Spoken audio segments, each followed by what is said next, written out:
What's up, everybody? Welcome back to the ASL. It's finally time to crown a champion. It appears we're back in the older studio, the bigger studio here, with a huge crowd ready to find out who's going to be the ASL 20 champion. Will it be Soma?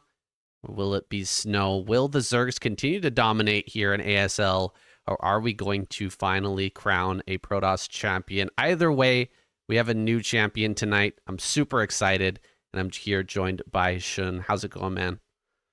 It's going pretty good. I had to wake up extra early. I kind of got it wrong. I thought I gained an hour with the clocks going back, and I realized, hang on a minute, that means there's a bigger gap between the Korean Standard Time. So I actually lost an hour, so I had to get up like 7 in the morning for this. But it's so hyped that I already feel pretty awake, so I'm not, a bit salty about that at all. This is going to be an amazing finals, and no matter which one of these guys win, it's going to, be history for them. They both will have their first star, whoever it is. And it'll be really exciting. A lot of these guys have been trying for so many years to finally get a championship title. No matter what happens, one of them's going to get it. Yeah, these two guys have a amazing story, both of them. Soma has just come back from the military and surprised me above all others that he's still at that super high level. He's been practicing very, very hard, and he's just gone and run the gauntlet of the strongest Protoss players in the world, back to back to back. The final boss here, Snow, is the last player standing in his way. Snow has been second place and third and fourth place so many times in ASL. He's been basically never absent from that top four for the past several seasons. So he has just been grinding like crazy. He's always been denied by Sulky, most of all, who's been back to back to back to back champion, and has just been stopping Snow dead in his tracks. But he's gone. Effort knocked him out, and now he's got this golden opportunity to take himself an ASL championship. Absolutely. And Snow and Soma have a bit more of a history than most of these pairs of players in the ASL. And just over 40% of those series have gone to Snow, with more than 100 games played in total in an official setting. So in terms of ASL matchups, Snow's faced against Soma in ASL Season 14, round of 16, where he took a game off Soma, and back again in ASL Season 10, where Soma 3-0'd Snow in the round of 8 and went on to be the guy that knocked out Flash's random run in the semis, and but lost out to Queen 3-4 in the finals, so didn't get that star that time around.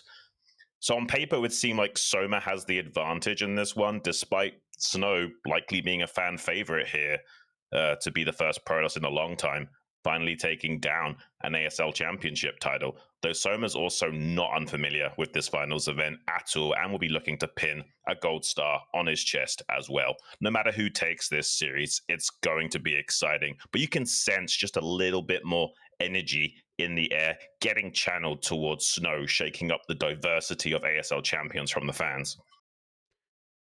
Yeah, Snow has been growing so much as a player. Really, both these guys have been just leveling up like crazy lately. I think that Snow has really dialed in his early game defense. His scouting has been on point, but he does struggle occasionally against Mutalisk, and Soma is maybe the best Mutalisk user we have for Zerg right now. So it's going to be very interesting to see these two guys clash their styles. And look at how close this is, Xun. So many players have given their professional opinions, and it's almost dead even split. Wow.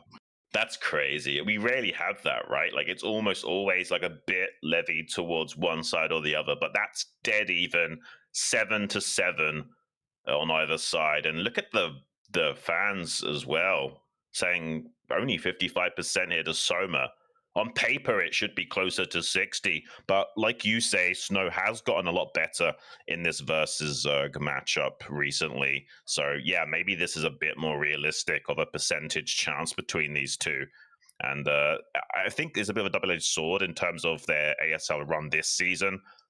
Soma's had so much Protoss practice, 3 Protoss players in a row he's defeated to get here. into the finals, but Snow's also been able to study those games a lot. So while there's a lot of warm up for Soma playing against these Protoss players, Snow has had a complete window into how Soma approaches that matchup. So it's kind of hard to say for sure who would win.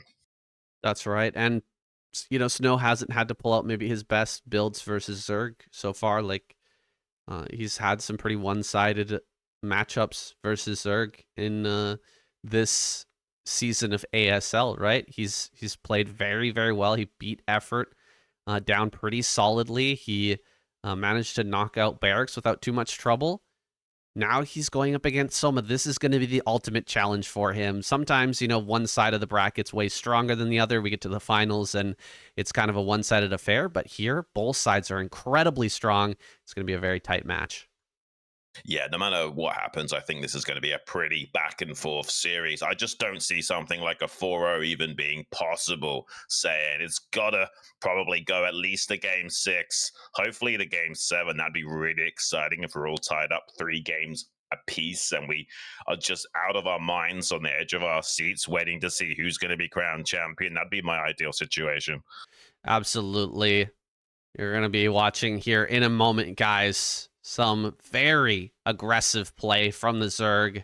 Soma trying to get in there early and end Snow before he can get off the ground. And Snow doing his absolute best to figure out what Soma is up to, shut that down, and take very strong fights in the mid and late game to secure his victory. Not that Soma's not capable of fighting in the late game, but he is just so crazy good at getting in there, man. It's really going to be up to Snow to shut down those early plays. Absolutely. We did see a lot of the games in K-League recently between Snow and Soma not be as one-sided as they have been in the past. Snow's gotten a lot better at dealing with those Zergling all-ins and pulling the appropriate amount of probes and not taking any chances. So I imagine Snow's early game defense will be a lot more on point to deflect to the majority of Soma's aggression, who's now taking to the stage after Snow. Both players colliding hands with a few of their fans, trying to steal some of their energy to get their power level all the way up to 100%. Yeah, I can imagine that their hands are pretty sweaty at this point. The adrenaline has to be running high here as they come up to the stage. They've been practicing and training for so long for this moment, and they're going to be up here giving us some of their thoughts before the games begin.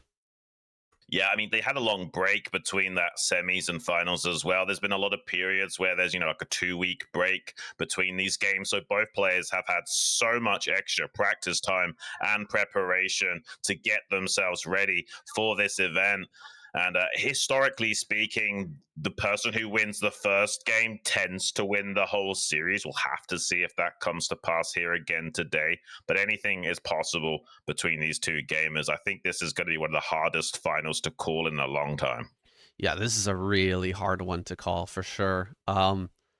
Again, I'm personally rooting for Snow. I've been a huge fan of this guy for a long time. That might surprise some of you since I am a Zerg player, but I even have a poster with Snow's signature on it in my room right now. So this guy, I really do hope that he does become a champion, and I think today is his best possible chance. He's done so much practice. There's his son there. I believe that's his kid right there on screen. Such a cutie. He is a father, and he's just a great player, great personality. The early game is going to be the hardest part for him, though, just seeing what Soma's up to and reacting accordingly. Soma's so good at getting in there with Lings, Hydras, and Mutilis. He's such a threat. Yeah, one of the biggest strengths of Zerg that maybe players don't think about a whole lot is they're really good at selling you a false bill of goods in terms of what actually build they're going to go for, especially in matchups like Zerg versus Protoss. You can cross tech a lot as Zerg, getting the Hydra Den and Spire at the same time and kind of keeping them guessing what's actually going to be coming out of you. Is it going to be just a Hydra into Lurker kind of play, or you're going to suddenly flood Mutas and overrun their main base? Anything is possible with Zerg. That's one of their biggest strengths, is being able to cross tech like that and do a lot of mind games. Protoss, though, equally is probably one of the most versatile in terms of being able to freestyle your build order and not be as rigid as, say, Terran, who are kind of locked into doing certain things based on what buildings they've played. So really curious to see how these two guys navigate their build order choices and mind games, because the first map is Screaming Sea, saying, I mean, could be fireworks right out of the gate. First map, Screaming Sea is crazy. I mean, we've seen that kind of happen quite a few times, right? Versus Effort. When Snow played versus Effort, they played on Screaming Sea first. We saw Larva play on Screaming Sea first. I believe that was against Best. Just that map has shown some really interesting results, and the fact that that's going to be played first and could set the tempo here for who's going to end up winning this is incredible. It's crazy. I can't believe that they've done this, but here we go. Yeah, not only that, but I mean, you get such interesting build order choices in there. We've seen absolutely insane games, but more importantly, Reaver Sayre is not only viable, but pretty strong on Screaming Sea. We could see that from Snow. Bisu tried to go for it, Reaver Sayre into carriers, and you can go Disruption Web and all kinds of crazy stuff. So this could be really spectacular. And who knows, maybe Snow will surprise us and not only do the Reaver Sayre into carrier, but also get Dark Archons with Maelstrom. If you start Maelstromming and wombo comboing down the masses of Devourers with Storm as well, you can just absolutely rip a Zerg apart. But the problem is that's just so mechanically demanding for the Protoss player to keep up with. In an ASL finals, it would be almost unheard of for someone to go for something like that. But if anyone can do it, it probably is Snow. Yeah, Snow has that mechanical ability above all others. Like, this guy can do 5 things at once and do them better than pretty much anybody in the world when it comes to micro. Kind of incredible what he can pull off. Sometimes slipping in really high pressure situations like that. That's why he doesn't have a title yet. And also, he's been struggling in PvZ historically, but I think he's looking better than ever in this matchup. We'll see what he can do here tonight. Yeah, I think no matter what happens, this is going to be exciting stuff. Saying I can't see them playing a pretty orthodox game on Screaming Sea either. You kind of have to play something a little bit off meta on that map. The rush distance is too long. You're either playing hyper greedy or kind of technical with something like a Reaver Sayre play. Zerg also has a lot of options. You can rush into 4 hatchery, 4 base and have great mineral saturation and great early game income as well. You can kind of explode a Zerg on that map if Soma wants to do that. We've seen it happen before. It's a very strong way. I think that's even how Queen beat Snow on Screaming Sea a little bit of time ago in the KCM. I think that Queen went fast 4 base and Snow got his Reaver picked by Queen, which led to him losing. So he's got to be super careful with his shuttles and Reavers if he does elect to go for that style. But I don't think Soma's the kind of guy to rush a 4 base build here. I think he's going to apply pressure to Snow right from the start. Yeah, that could be the case. There's nothing saying that you can't go for like a Mutalisk all-in or, Mutascourge or Ogre Zerg play on a map that's like this one. Try to get in there and just kill the Corsairs and overwhelm immediately. But if we do end up seeing Reaver Sayre, it's probably going to be double Stargate, so that may be harder to do. There's too many variables. There's too many things that could go either way, that could go wrong here for either player. We're just going to have to wait and see, and they're getting ready. We got the handshake here. Players going to return to their booths, and we're going to get set up for game number 1. Yeah, I have a feeling that Snow is going to be channeling somewhat of a spirit bomb during this series. He's going to have to feel the energy of the air and try and extract it to play at his absolute pinnacle of play. Soma's not going to be any slouch in any sense of the word. So I feel like Snow has to dig deep and play one of the best series of his entire life to take this down in anything resembling a convincing fashion. Probably going to be one of the toughest series that this guy will ever play in his life. The ASL Season 20 has been amazing, guys. There's been so many great moments back and forth, especially in the early parts of this tournament. So many good matchups. Sometimes the round of 24 and the round of 16 are a bit of a flop. Sometimes they're the best part of the tournament. This season, the whole tournament has been fantastic, including the round of 24 and 16. Just so much fun, guys. We've had a great time so far. I'm sad to see it end, but I'm so glad that we get to have these two battling it out in the finals in this PvZ. Yeah, it's definitely bittersweet, Sam, but it's been such a amazing journey to cast these entire events with you. This is our second ASL now. It's been a real treat and a pleasure, and honestly, a dream come true to be able to be here for you guys, bringing you the best of our casting ability to give you some live English commentary action. And we're here for the long run as well. We'll be doing this for as long as possible. Yeah, absolutely, guys. Thank you to everybody who's watching on SCTV EN Live, and shout out to you guys on YouTube who are watching it later on StarCastTV as well. We're just about ready here for game number 1, and just getting a little bit of an intro here, playing some epic music. Sorry we can't share that with you. Every time we watch the ASL, the music is so epic. I really do want to play it, but unfortunately, that's not going to be compatible with YouTube and the copyright system. Yeah, it looks like Snow's talking about Sulky a bit here, about Sulky getting knocked out and how he felt about having an easier run in this tournament, because he's had such a bad past of getting smacked down by Sulky in his previous attempts at getting that gold star. And now there's no Sulky in his way. It's Soma instead. But Soma is his own beast entirely. This will not be an easy shoe-in for Snow, no matter what happens. He'll still have an absolute beast of a player to try and chew through. And I think that we'll have probably one of the best final series in the ASL in quite a few seasons. Yeah, that had to be a huge moment for Snow. Right as Sulky got knocked out, I think that Snow must have just gone eyes wide open. Oh my gosh, it's actually possible here. Every single season he's been getting knocked out by Sulky, having such a hard time, nearly passing though. You know, in this past season, 4-3 Sulky ends up going through. It's been crazy close between the two. It's been getting closer and closer because Snow's just been developing more and more, and Sulky has started to slip, now going out in the round of 16. Yeah, I mean, this is Snow's chance to do it. If he's going to do it any season, this is it. It's going to be really hard for him to find the same level of confidence if he gets knocked out yet again. But, you know, he's going to still keep trying for this. But the reality is that this guy's a family man. He's probably struggling to dedicate as much time as he is to these practice, to making this a reality.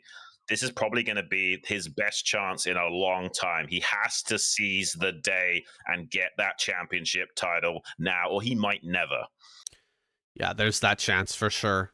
The chance that he just doesn't have the energy to continue dedicating time to this sport and has to spend more time with his family. He is a streamer. He doesn't do as well in streaming as other players, but getting an ASL title right here could give him a big boost and help him to support his family. It's not just about the prize money here today, which is significant, guys. $20,000 is on the line here for that first place prize. But aside from that, the spoils of streaming and becoming more popular are also here. The popularity, the bragging rights, it's all on the table today.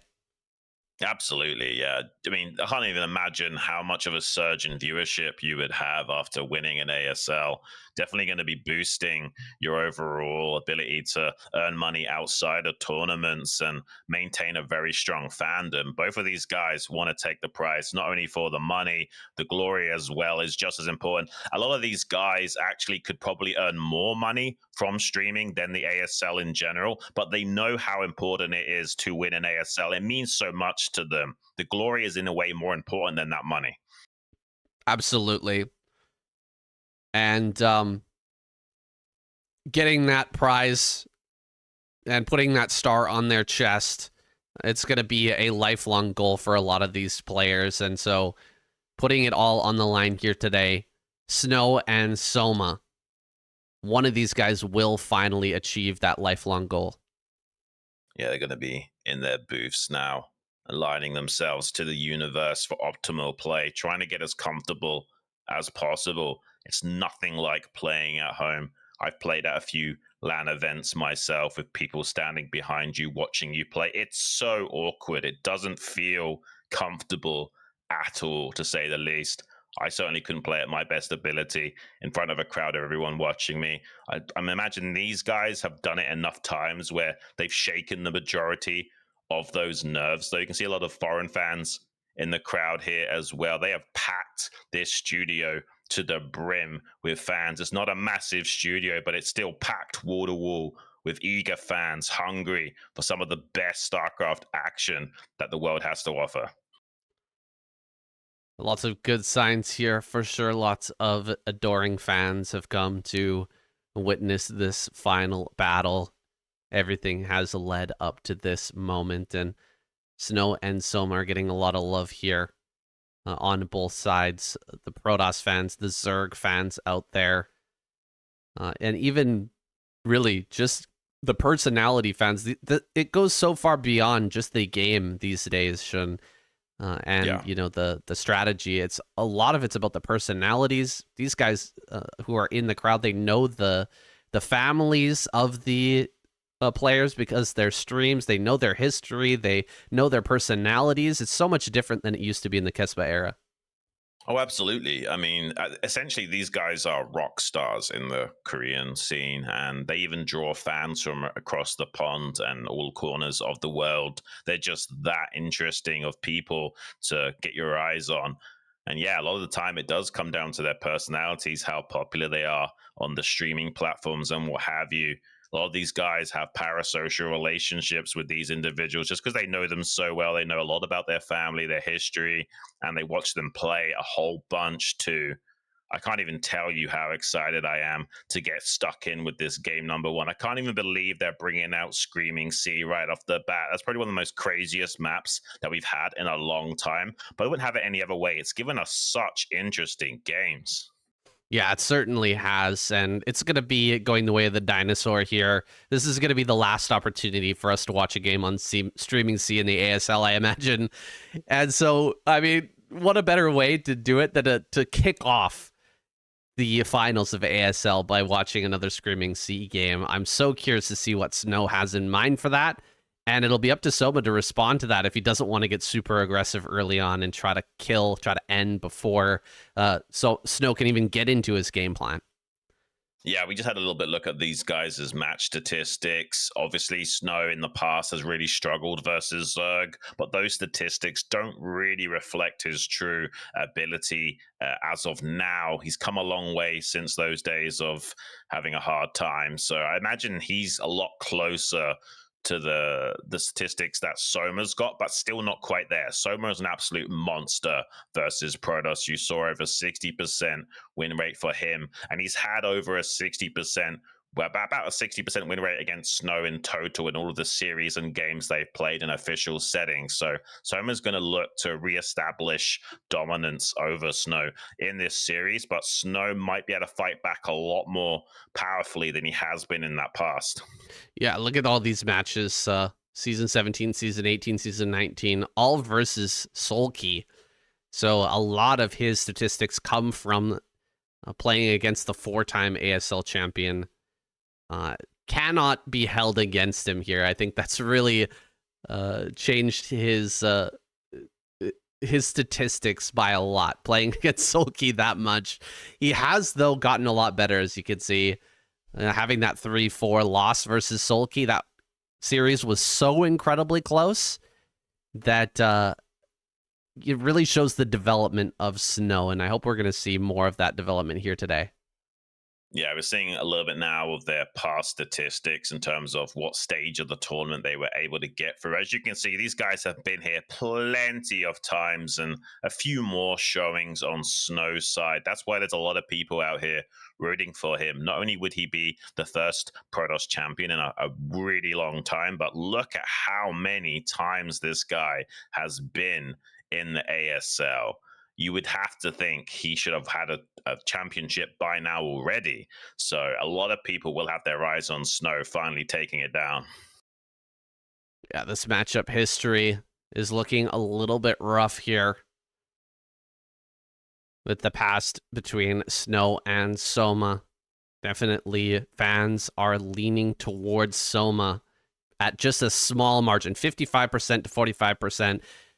it's incredible that we have such an even split between the two sides, and the pros are evenly split down the middle in that regard as well. So that's really who I put my stock in, right? When the pros are saying that it's completely split, you know that it's an even match. Right. Yeah. These guys have just come a long way in their development that those previous statistics aren't quite as relevant as they would be in some other cases. So, yeah, I imagine this is going to be a real back and forth series no matter what happens. The reason why it's 3-1 for Soma is because that 3-0 that he got over Snow back in season 10, and in season 14, Snow got a victory over him in one of the round of 16 group stages. So they haven't had a lot of games in the ASL, but in terms of outside of the ASL, KCM, and other tournaments and show matches and what have you, it's been crazy. They played over 100 games against one another, and Snow's only won about 41% of those games. So in the past, it's been rough for Snow, but times have changed. Times have definitely changed, Xun, and Snow is a different PvZ player than he was before. Soma is back from the military. He's changed a little bit as well. He seems to have gotten sharper, honestly. He seems to have gotten better, taking that time off. That time away from competition has done him good. Will it bring him all the way to a ASL championship today? I cannot wait for this first match, man. What is taking so long? Let's get it going. There's a lot of fans holding up signs saying Soma is back as well. Kind of crazy that this guy was just chilling in his military desk job or wherever he was, churning out some ladder games. He's come back to the scene in a big way, taking it by storm, already through to the finals on his first ever attempt after being back. That's just insane. This kid is so talented. It's unworldly saying, but it's equally Snow. He's a very potent player, very good micro, like you were saying, but he does allow some of his elements of his game to slack as a result. You saw him get trash talked a little bit by some pros in the recent Jinjin video because of his, Sim City being that of a computer. But I mean, when you're focusing that much on your micro and other elements, you can't focus on everything. We're about to jump into it, though, guys. The ASL Season 20 finals match between Snow and Soma. Game number 1, Screaming Sea. Let's get it going.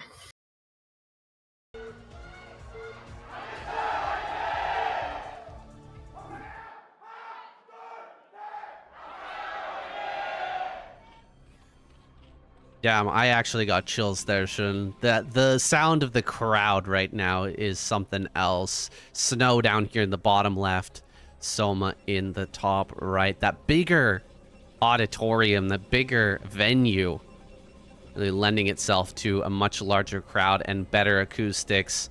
You'll love to hear, you'll love to see it. All the fans here. Brood War is still alive and well and kicking in 2025. I mean, there's so many people in the stands. They have 2 screens, like one on either side of the stage, so that no matter where you're sitting, you can get a great view of the action. This is going to be nuts, and let's see what these 2 gamers have got cooked up for us in game number 1.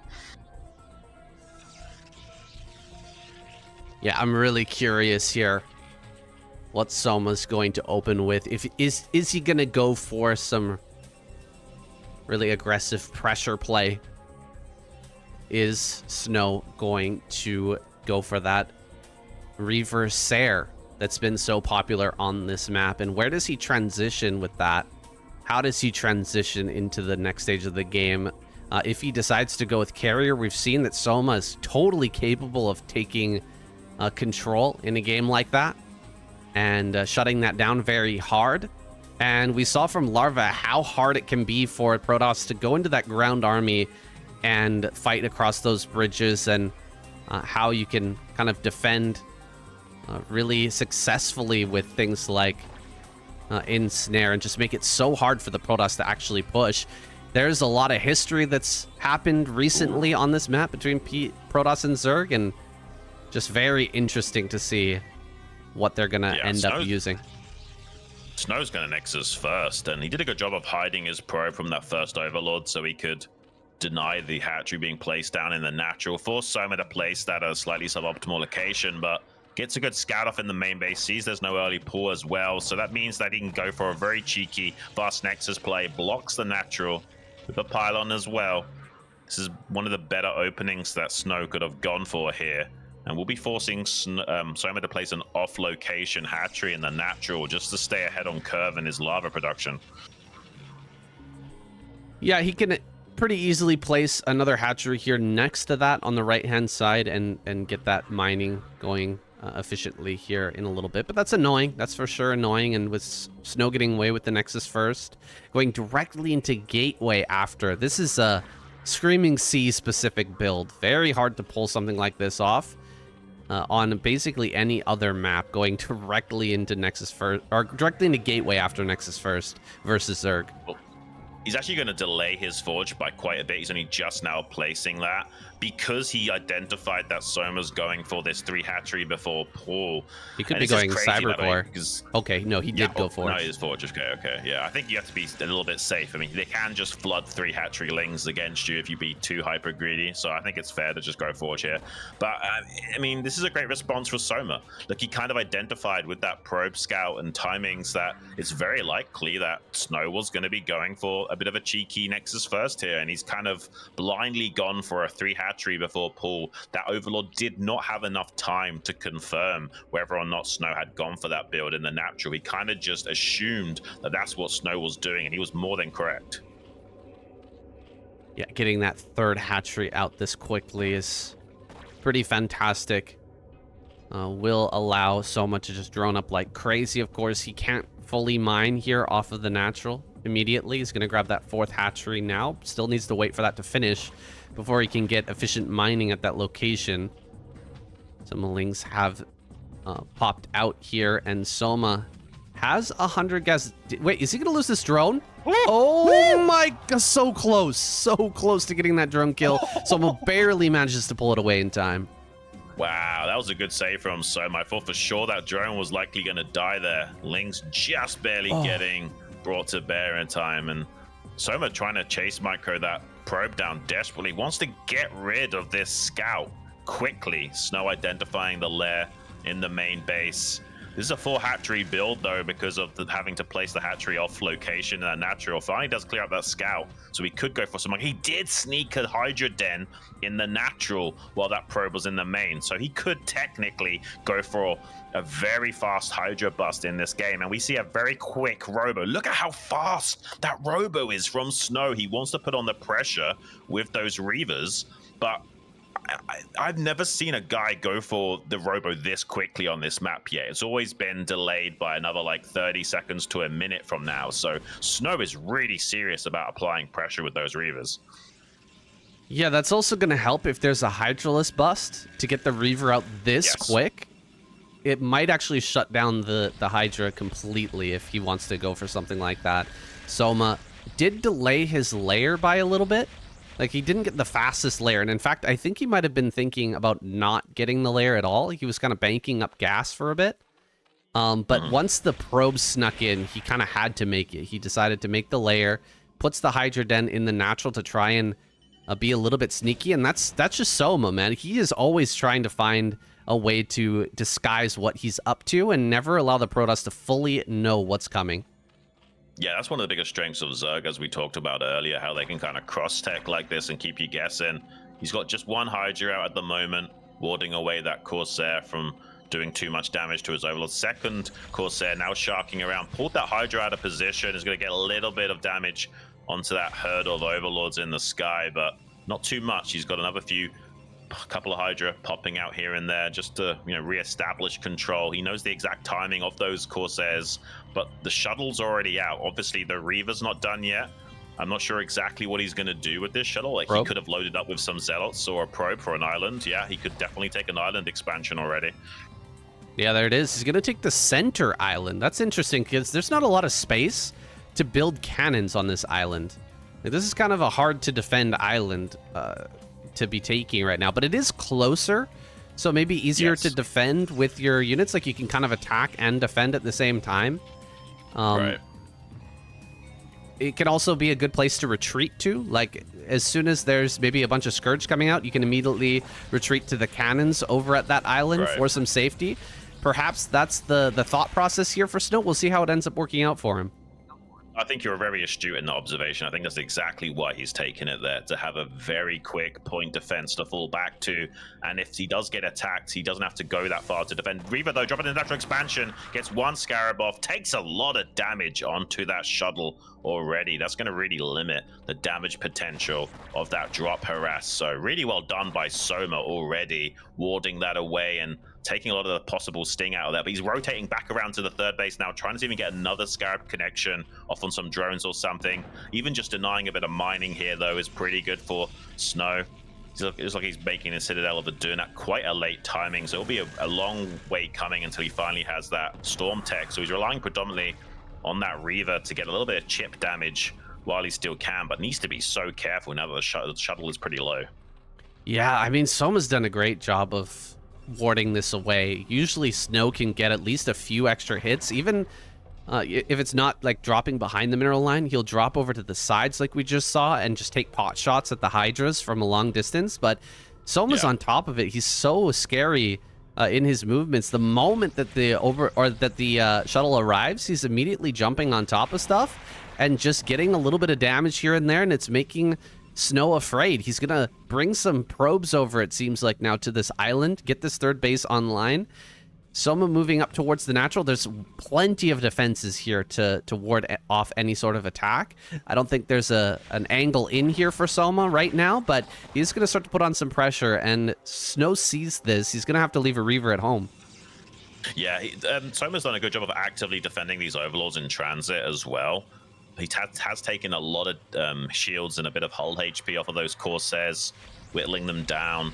But eventually Snow will start to find some kills on those Overlords if Soma isn't constantly on top of things. He's going to try and drop again some of these locations with a fresh HP shuttle, but Soma's just set up everywhere. He's got a couple of Zerglings behind the mineral line, as well as plenty of Hydras. He's found a little bit of a pocket to exploit those Hydras, though. Start to kill a few of them off at long range, like you were talking about. It's exactly what Snow needs to do to start whittling down Soma, who already has 4 bases saturated, by the way. He transferred a lot of drones over to that 4th base at the 12 o'clock position. He has got so much economy available to him that he's almost even on supply with Snow. Soma's powering up like crazy.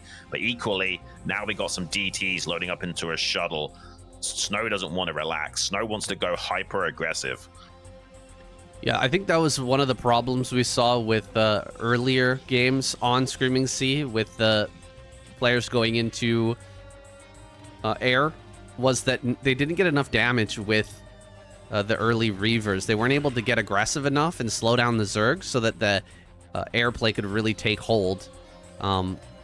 That's something that I thought that Snow would be able to remedy by just the grace of his control overall with Reavers, but he hasn't really been able to do much yet.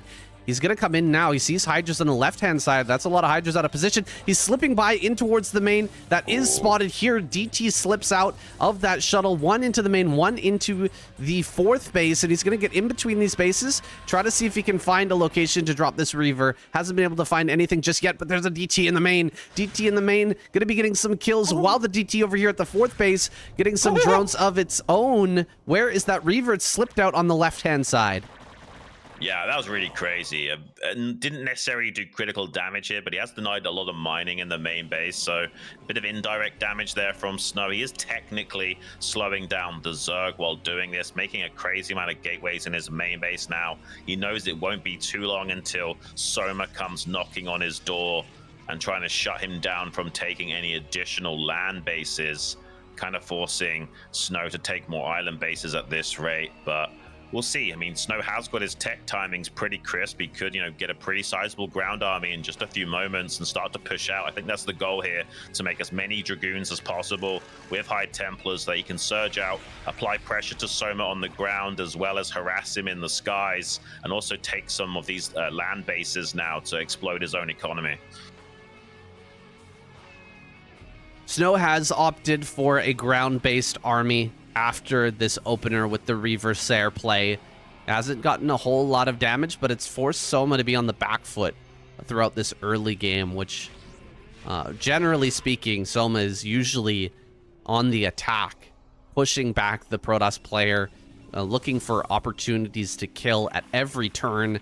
Here, though, he's been pretty defensive. Now he's getting ready for a big assault. There's Storm, there's Reavers on this island, a bunch of cannons as well, but the Corsairs are out of position. Xun, can he get over here in time? Is this base going to be broken? It's a big moment here.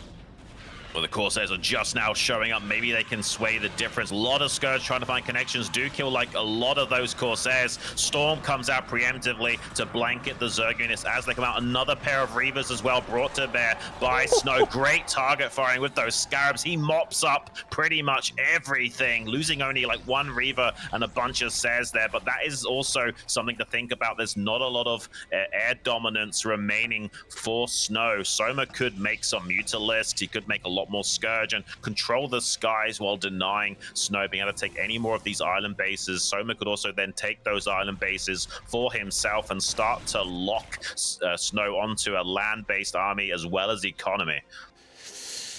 Well, Snow has opportunity to potentially get very aggressive here now that a lot of that army's been thrown away and some of it is locked over here on the island. Maybe he can start to come across here with that ground-based army, force Soma into a position like what we saw from Larva, you know, just being super defensive. Oh my goodness, so many mutas coming over here with not many Corsairs left over. I mean, there's still 2 Stargates. He can definitely make a lot of them, but he may be, you know, focused on other things right now. Main base is going to be taken over momentarily. That's a lot of Dragoons coming in, but I don't see High Templars hidden to start storming down this stuff. And indeed, it is going to go down that cannon and a lot of these probes in the main.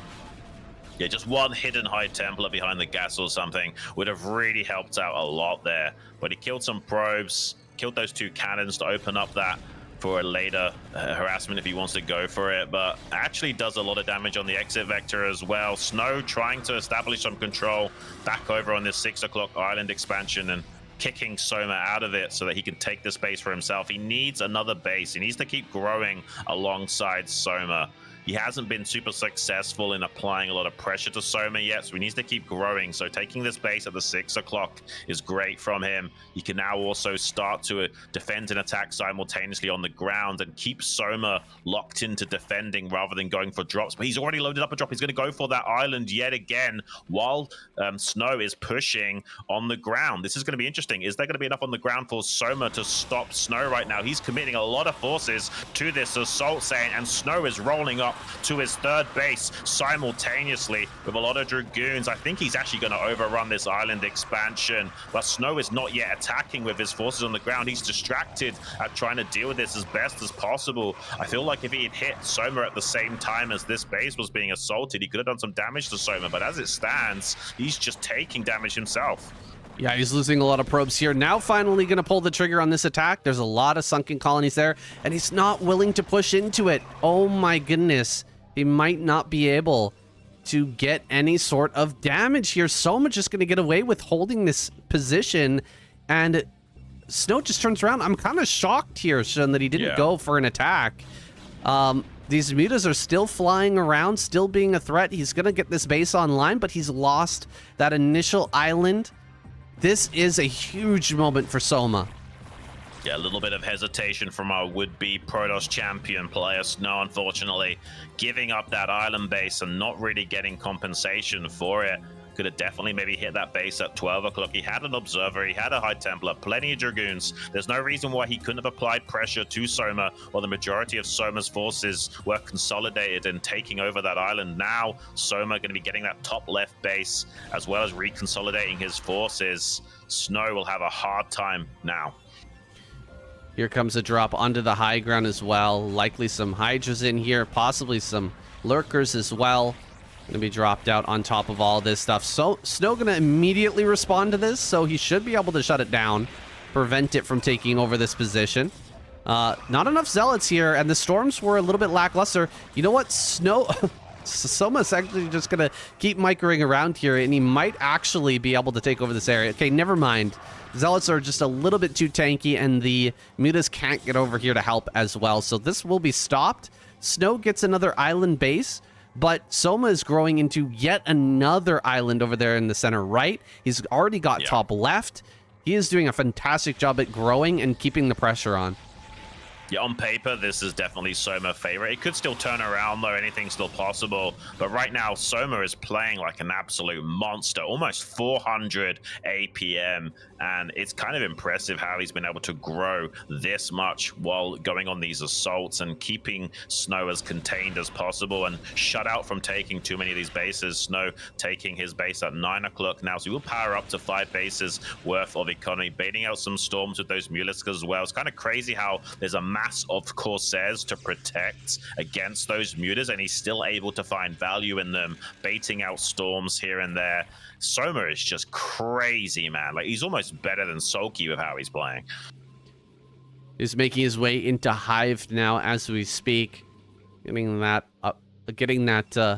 final tech online. Here comes another huge drop into this base. Immediately going to snipe down both the High Templar. Neither of them getting a storm off. That's a huge moment. Not able to get any storm here to try and deny this. The Scourge actually connect mostly on just a couple of Corsairs, though. And so they're not really going to get the best value. There's a big storm. Oh my goodness, 10 kill High Templar there, making up for some of that missed opportunity with Storm a little bit earlier. Going to target down that shuttle as it comes in. Only able to drop 2 Zealots here. Might be just barely enough to hold on to this base, but I mean, you gotta say, Snow is on the edge right now, and Soma is controlling this game. Yeah, he needs to elevate to some of these units that are on that like 6 o'clock interim position between the 2 bases at the bottom. I think he's doing that now to re-secure that island expansion. Hanging on to that island is super critical for Snow. If he was to lose that without much of a fight, he'd be in a big trouble, to say the least.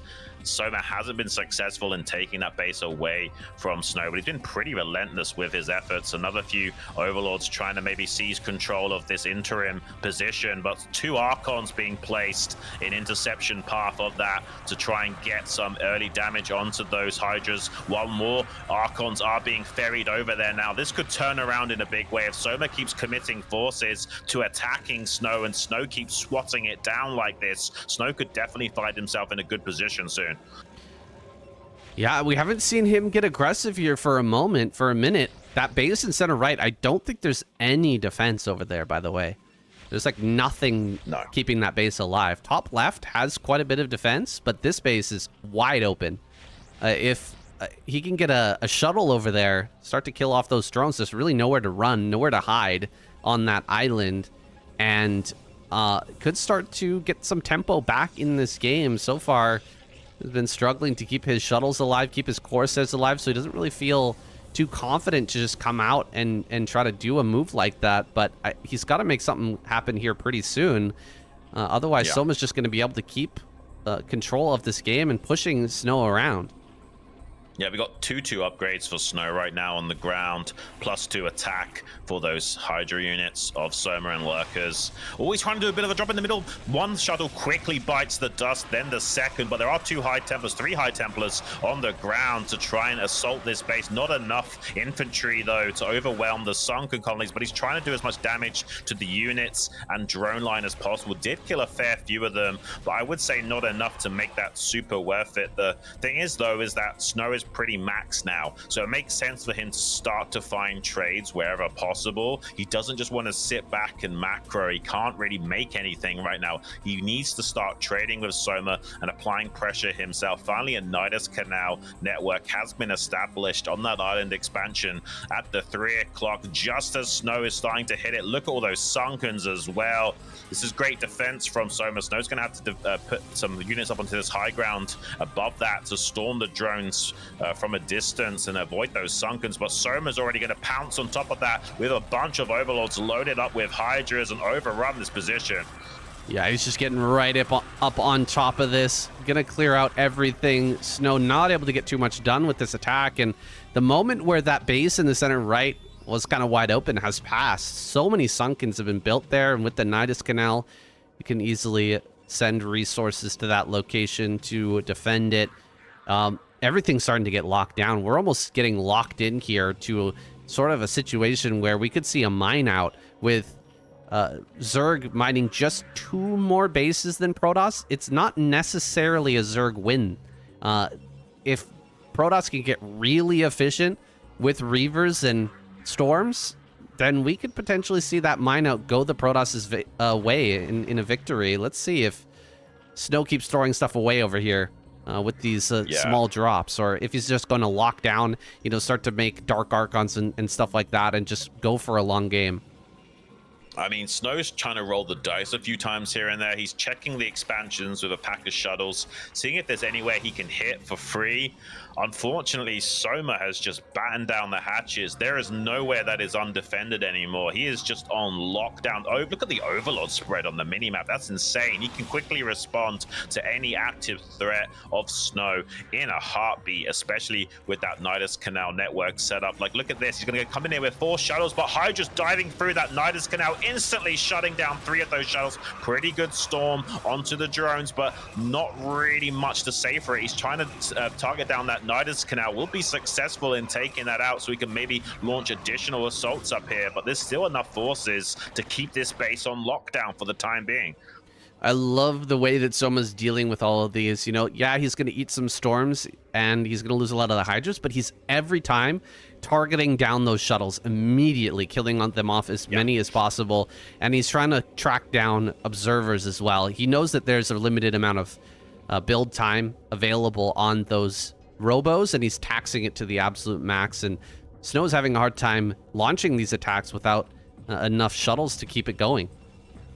Yeah, we even see some shield upgrades coming out, some Guardians being morphed now. They will be a little bit annoying for Snow to have to deal with. He's going to basically create a UMS map for Snow to have to navigate. He's going to have to do so much in such little time to deal with all of the things happening from Soma's side of the map. He's going to launch assaults with these Guardians and harass Snow as much as possible and really tax his task switching ability. He's in the moment trying to lay siege to Soma. He's brought a Reaver to bear to the front lines with a lot of Dragoons, but look at this target firing with the Guardians, kills the High Templars, and is now going to be harassing the army there at that 6 o'clock location while he's being laid siege to by this Reaver. I'm not sure if he's got a strong enough army to challenge what Snow has brought to bear here, so it's possible that Snow can gain some ground and eventually break through at this location, but Soma's already mined it out. He doesn't really care about this base as much anymore, so I think Snow unfortunately is taken too long to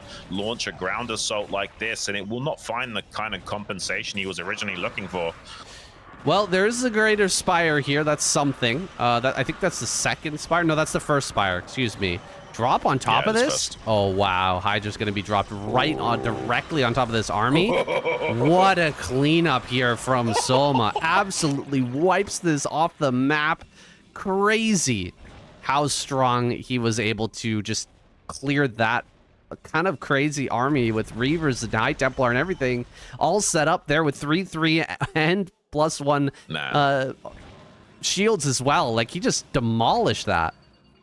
I mean, Soma might be the best Zerg on the planet right now. Like, unironically, that was insane what we just saw. And he's going to be launching another ground assault of his own now at that 9 o'clock position, which is not very well defended at all. Those 3 lurkers are getting some value town brought to them with the Storm 3-for-1 deal, but it still might not be enough. He's probably going to lose this Nexus, and that's 1 more mining base. Snow's been shut out from being able to ascertain. He's already 2 bases down from those islands that Soma has established, and losing that base at 9 o'clock is going to hurt even more. Jeez, Soma's doing such a good job of pulling back these Guardians over and over again, not eating critical damage, not losing the Guardians, just keeping them alive, keeping that little bit of pressure on constantly. It's just making Snow pay attention over in this spot. Finally, that's going to be taken down, but Snow's lost an actual mining base. That was a base that had minerals at it, and he's just lost it. He's got 3,000 minerals in the bank, but Soma has almost unlimited money at the moment. It's not totally unlimited, but he's got this fresh base, he's got the middle base, he's got top left with about half of the minerals remaining. So this is fantastic news for Soma. If he can steal away some of these minerals as well, that's going to put Snow into a for sure losing position. Like I was talking about earlier, how, you know, if Soma, the Zerg players mining like 1 to 2 bases more than the Protoss. You could technically take them to a super late game and get very, very efficient and still try to win. But once he's taken another base away from you, that's just untenable. What? Hallucinated shuttles. He's gonna go for it. He's just gonna ignore the fact that there's Scourge and just hope that the shuttles that are hallucinated die first. He needs to be careful though. He still might guess right. He does catch one of the real shuttles. It's a lovely idea from Snow to use something that's not usually seen in Broodor anymore, but not enough of the healthy shuttles survive to make this super worth it. He probably will be able to do a lot of damage to the drones by storming them from the high ground, but Soma's got a lot of bases. He's not too put out by this, unfortunately. This is great from Snow. It's a lovely idea, but it's not going to do the necessary damage to get him back into this game. He almost catches those shuttles on the retreat back to 6 o'clock, barely saving them by the skin of his teeth. And you're right, Soma's going to take that base at the 9 o'clock and start mining that out as well. Another drop force trying to lay assault to this position on the high ground. Plenty of lurkers. Kind of relentless is Soma with using these drops, but more units being ferried over by Snow to help clean that out. So Snow will establish some control on this high ground for now, but is it going to be enough? He's going to load up a ton more shuttles. I think it's Snow's idea right now to just hit this base. He has to stop one of these bases from mining, and he's chosen center right. He needs to actually just destroy this. That's a great storm, a really great storm there. He's actually going to win this fight on the high ground again, which gives him a jumping off point. Maybe he can break this. It is possible. Yeah. I mean, it's too bad he doesn't have a Dragoon or something up here to hit the Nidus from the high ground. He's bringing some over. 5 shuttles, Xun. That's a lot of units taking over this high ground right now. Yeah, this is a nice play from Snow, but it's kind of a necessary play. Like, he has to do something, right? He can't just maintain the game. Say, oh, he's so close to losing these shuttles on the exit. These are really precious to him right now. Even though he looks like Snow's got a big bank, he really doesn't. Eventually, he will dry up in minerals the longer this game progresses. So every mineral is quite precious to him right now. He doesn't want to have to keep remaking these shuttles because he can't forever. And if he can start to lay assault to some of these island expansions from Soma, there's a chance that Snow can eventually come back in this game, but at the moment it's still pretty Soma-sided, and I don't know how Snow is going to break this base at the 9 o'clock. There's a massive lurker field there. He can cycle plenty. Always going to try and see if he can get a sneaky shuttle play into that center island, but look at how active Soma has been. All these overlords spread out for scouting and plenty of Scourge to intercept when needed. Yeah, he's got Scourge everywhere, and Snow is actually very low on gas at the moment. He just doesn't have that extra gas at center left to kind of even out any of this. And oh my goodness, these mutas flying through, but a beautiful storm on top of all of them. Kills a High Templar, but trades a lot of mutas for the pleasure. Gonna make them all into Guardians now to try and clear out that high ground. I think that's a great idea. There's the last mineral patch of Snow. So really, what we see over there at the top left is what you get. 2,800 minerals is all he's got. He's going to try and break this high ground. It's so many lurkers. These are some great storms, hitting a lot of these lurkers, but he is drying up, and Hydras are coming down en masse. There's not enough storms here to fight this army anymore. Yeah, I think this was a little bit of a mistake from Snow to assault the base in that fashion, but there's not many options to him, to be fair. That's some pretty good blankets of stop on those Hydras. Oh my days.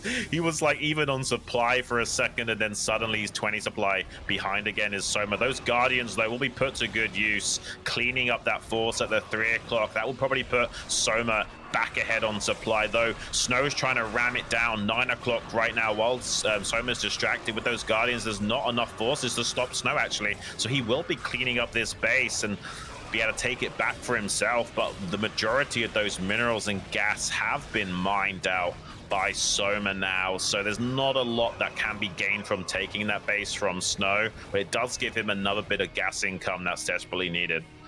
This is a godlike use of Guardians we've seen from Soma in this game. He's actually ahead in supply now.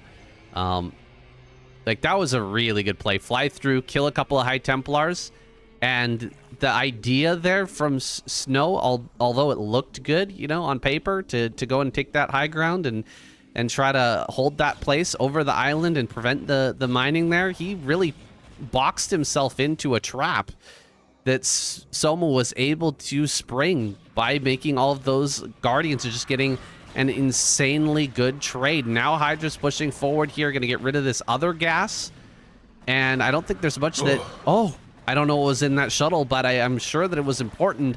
And Snow just lost it. He's going to come over here, try to stop this base from going down at the same time. Though Soma counterattacking in the center left, getting rid of a lot of those probes. Some good storms go out on some of these Guardians, but dude, Soma's clearing this up so nicely. He's still got just great mining going on, and there's nothing left for Snow in terms of that mining, dropping right on top of the army again. What a finisher here from Soma.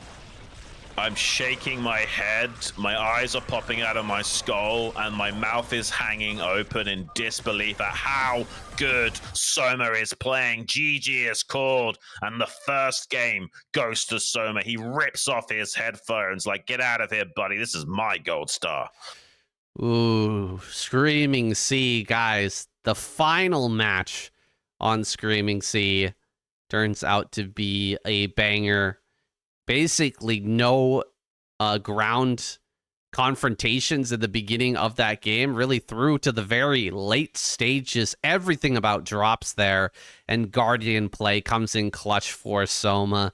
Some excellent control overall, showing that he's not only good with mutas, but also their evolution. Guardians are also extremely potent in his hands. I mean, I'm just flabbergasted at how good Soma played in game number 1. Doesn't necessarily mean he's going to 4-0 Snow or anything, but if you're going to play a good game 1, that's the way you want to set the tempo. Historically speaking, whoever wins the first match in the finals goes on to win, but not every single time. Snow could still turn this around, and technically speaking, we have seen this go Zerg's way more often than Protos's way on this map, so we could chalk this up to just a really good map exploit from Soma. We saw Effort, for example, really dominate in game number 1 on Screaming Sea, and then get 4 games taken off him in a row by Snow. So, I mean, it's possible this could all be turned around by Snow, but just how darn good is Soma, man? Like, it's crazy. He's playing at over 400 APM the majority of this game, executing some of the best Zerg drops we've ever seen, and the best usage of Guardians as well. Guardians are not a high EV unit in terms of expected value. More often than not, you're losing out in terms of your investment and making them, but he makes it look not the case. He makes using Guardians look smart, which is not easy to do, saying, what a monster of a Zerg. Yeah, this play that looked pretty ingenious from Snow here, this desperation attack to take over the high ground here and prevent mining, really got turned around and turned back on the Zerg, on the Protoss player by the fact of those Guardians being made and leveraged from that low ground. No shuttles to evacuate this position, and everything goes down to for free. You said that it's difficult to get a high EV when it comes to Guardians, but that was some of the greatest value I've seen out of Guardians basically ever, killing off all that trapped army in center right. And it was not accidental. Like, he had that in his mind image. Like, he set out to do exactly that. It wasn't like he just made some Guardians to help deal with the forces at 3 o'clock. He had a great game plan while using them as well. It's insane. Soma's on a different level, man. I'm not just trying to hype him up when I say he's probably the best Zerg on the planet today. He certainly is. This is some of the best Zerg play we've seen in a long time. Absolutely. Didn't have to make a single Devourer there either, because he was able to deal with the Corsairs so effectively with just pure Scourge. There's a couple moments there where those Scourge were able to get significant connections and deal with all the Corsairs defending that first island base that Snow was defending. Never able to regain air control after that moment. Snow struggling to get that win, but like you said, against Effort, he went down in the first game. Effort looked fantastic, but then Snow turned around and got the 4-1. We'll see if history repeats itself here. I think he'll be thinking about that matchup himself, that series himself, and taking a bit of consolation knowing that he was able to do that against Effort not too long ago. Yeah, I'm just blown away by Soma, man. Like, he's really set the tempo now. I hope Snow doesn't get too psyched out by that. He knows he's been here before. Like I was saying, he has had a similar incident with Effort, where Effort played like a monster on Screaming Sea. Then he was able to, throw out some Nexus firsts and really start to dominate Effort after the fact. He could do something similar here, although I do not think Soma is going to be as much of a pushover as Effort in these following games. Still will have a very strong battle ahead of him, but I'm not counting Snow out. Absolutely not, guys. We're going to be jumping into a commercial break, I believe, here shortly. We're going to take away the screen for a moment for that commercial, and then we'll be right back into the action. So don't go anywhere. Stick around with us if you're watching live, and make sure to check out the Google Play code that's on screen as well. Google actually sponsoring the ASL it's a massive deal, honestly, to see these big sponsors come in and support StarCraft this far down the line. It's pretty incredible. Yeah, we've even got a StarCraft 3 in the works, right, Saiyan? And I know you might be thinking, well, hang on a minute, StarCraft 3, that's nothing to do with Brood War. Yeah, but the reality is that it will draw new blood to the StarCraft scene in general, and a small percentage of those guys will go back to their roots and learn about Brood War, and it will keep a lot of eyes on StarCraft as a whole, and it will help keep the lights on. It will help bring in more great sponsors like this and turn this into the retro RTS that it deserves to be and really stand the test of time. It already has done so. Like, more than 25 years now have we had this great game around. This is the grandfather of esports. This is the thing that kicked it all off. Everyone needs to pay homage to this great game. If you like gaming in general, you need to have your eyes on StarCraft in some way, shape, or form. If you guys don't know what Shun's talking about, Nexon purchased the rights to make StarCraft 3 recently off of Blizzard. So that's a Korean company, and they're going to be making StarCraft 3 coming up soon. Well, the thing about soon, Shun, is that in order to make any big game like that, it's probably going to be 5 to 7 years in the making. So when we say soon, there's still going to be plenty of ASLs that pass us by. Another 10 seasons of ASL potentially before something like that comes out. But you're right. It's going to bring more eyes to StarCraft. It's going to usher in that new generation, and it's giving us some hope for the future of StarCraft. It's giving us something to look forward to in the future that's going to breathe more life and bring more people, more eyes to StarCraft in general. Yeah, absolutely. And some of you guys might be a bit dubious in chat about how good of a game that StarCraft 3 is going to be. It doesn't matter. It's a win-win. Either we get another great StarCraft game, or it's so bad that people go and play the StarCraft game that's actually good, which is Brood War. So no matter what, it's a win-win for us, guys. More eyes, more prize, and we're going to be keeping the lights on here for great events like the ASL for many years to come, I imagine. Absolutely, Shun. And you know what? We might be looking at, in the ASL, some future champions of StarCraft 3, right? That's kind of how it went for StarCraft 2.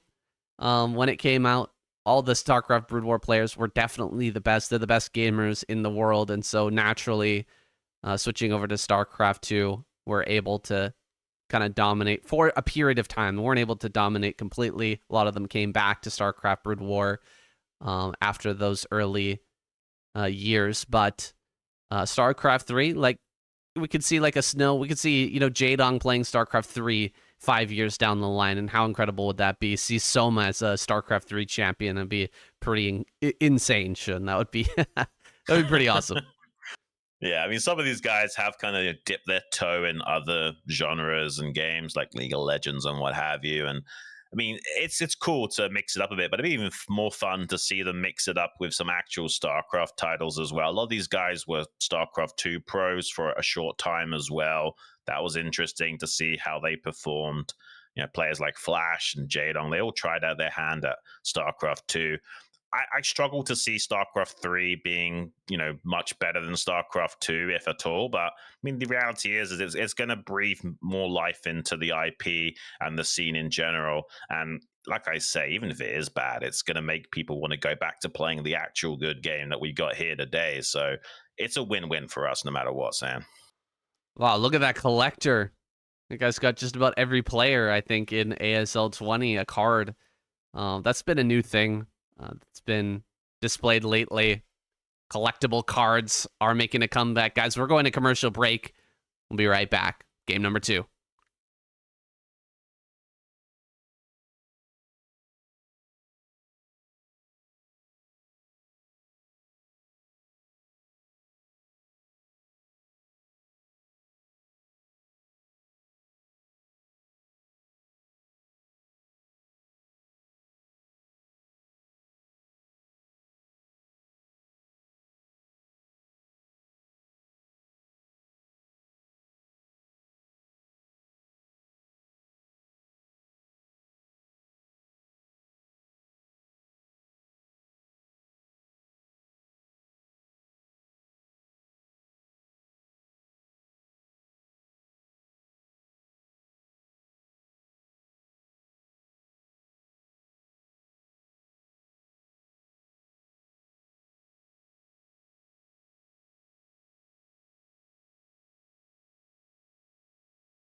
All right, ladies and gentlemen, we are back and ready for game number 2. We've got the crazy map out of the way, Screaming Sea. It's always going to be a wild one, for sure. kind of wild that we had it as the opening match, but now that that's out of the way, we can really see what these guys are made out of. That's Soma here on screen. He is prepped and ready to go. Snow as well in his chair. I'm sure he had to take a bathroom break. He had a really big Starbucks coffee that he was chugging down before the show. I'm sure he had to run to the bathroom during this break. Yeah, definitely. I'm curious what we're going to see now, because next map is Dominator. So we could potentially see center gates or something wild out of Snow to reestablish tempo in this game. He's done it before in the past. It's a bit of a risky play. It's not technically good, honestly. Got some Tastosis fans in the crowd here. It's nice to see such a wide variety of fans in the crowd here at ASL, not just Koreans. Love to see it. What's going to happen on Dominator, though? This is Soma's pick, but Snow might have something in the works to upset Soma's expectations. This is technically a Zerg-favored map, but Snow could go for something tricky here. But we're going to find out now. ASL Season 20 Finals match between Snow and Soma. Game number 2 on Dominator. Let's get it, guys.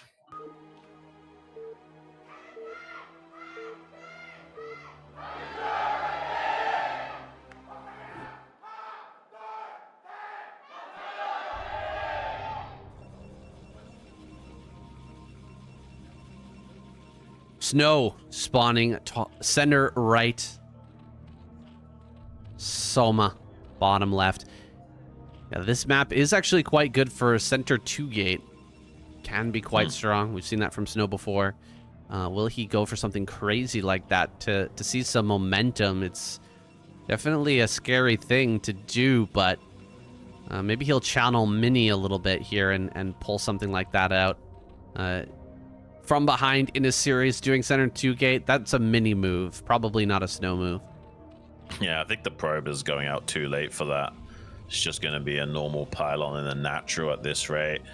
Would be kind of crazy to see him go for that, but I understand him not pulling the trigger on that as well. Like, if he blunders it a little bit here and goes down 2-0 to Soma, that could be devastating for him. And yeah, doesn't want to take too many gambles and risks this early on in the series, it seems.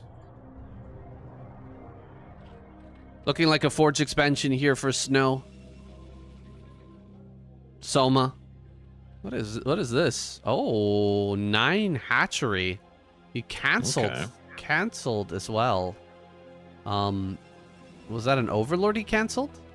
Probably. I guess so, because with the 9 hatch, you are going to have an extra larva. So maybe he starts the Overlord and then sees if there's a probe coming in. If the probe's coming in, then he lets that finish. And then if it's not, he cancels and makes the hatchery, and then it doesn't really matter that he canceled, because usually you never want to cancel a larva, right? Never want to cancel an egg, because you lose the larva and you don't get it back. But with the 9 hatchery, there's actually maybe some efficacy there. That's kind of interesting, honestly. Yeah, it doesn't really affect things with a 9 hatch, so it makes sense that he would do something like that here. Has the drone tucked into that mineral spot, just in case there was some cannon rush shenanigans from Snow. But we're not going to be seeing that here. Overlord now confirming the timing of that Nexus in the natural as well. And we might have a reasonably orthodox game between these two. I'm curious. The only thing different about it is this 9 hatchery. So unless Soma goes for some kind of bust, this will eventually turn into a normal game. I mean, if this was a gateway first from Snow, Soma would be licking his lips, because 9 hatchery is a great counter to gateway first. But against Forge first, it's a little bit suboptimal. So actually, Snow's kind of won the build order war here so far. Yeah, we'll see what he wants to do with this. You can still make a lot of drones. Like, you're going to have the earlier hatchery, which means an earlier extra larva there. It does slow you down with the larva, like we were saying, in the main base, because you don't have the Overlord in time to continue producing. But you could go 2 different ways. You can make a bunch of lings to try to attack right now, or you could just make all drones and get a powerful economy. And it looks like he's gone that second route, going for that powerful economy, not making any lings at all, and just optimizing the build here. maybe slightly suboptimal, but Soma's going to be able to navigate this. This is his map choice. This is his build that he prepared specifically. It's a very interesting build. It's a unique style that he's showing us right now, and I'm curious how he wants to follow this one up. Yeah, same. And I guess he's had first-hand experience that Snow's a lot better with his early game defense against Zerglings, so maybe thinking better of being hyper-aggressive right here. We've got a Zealot skirting around the center of the board towards that northern hemisphere. Going to be applying some pressure to this third base eventually.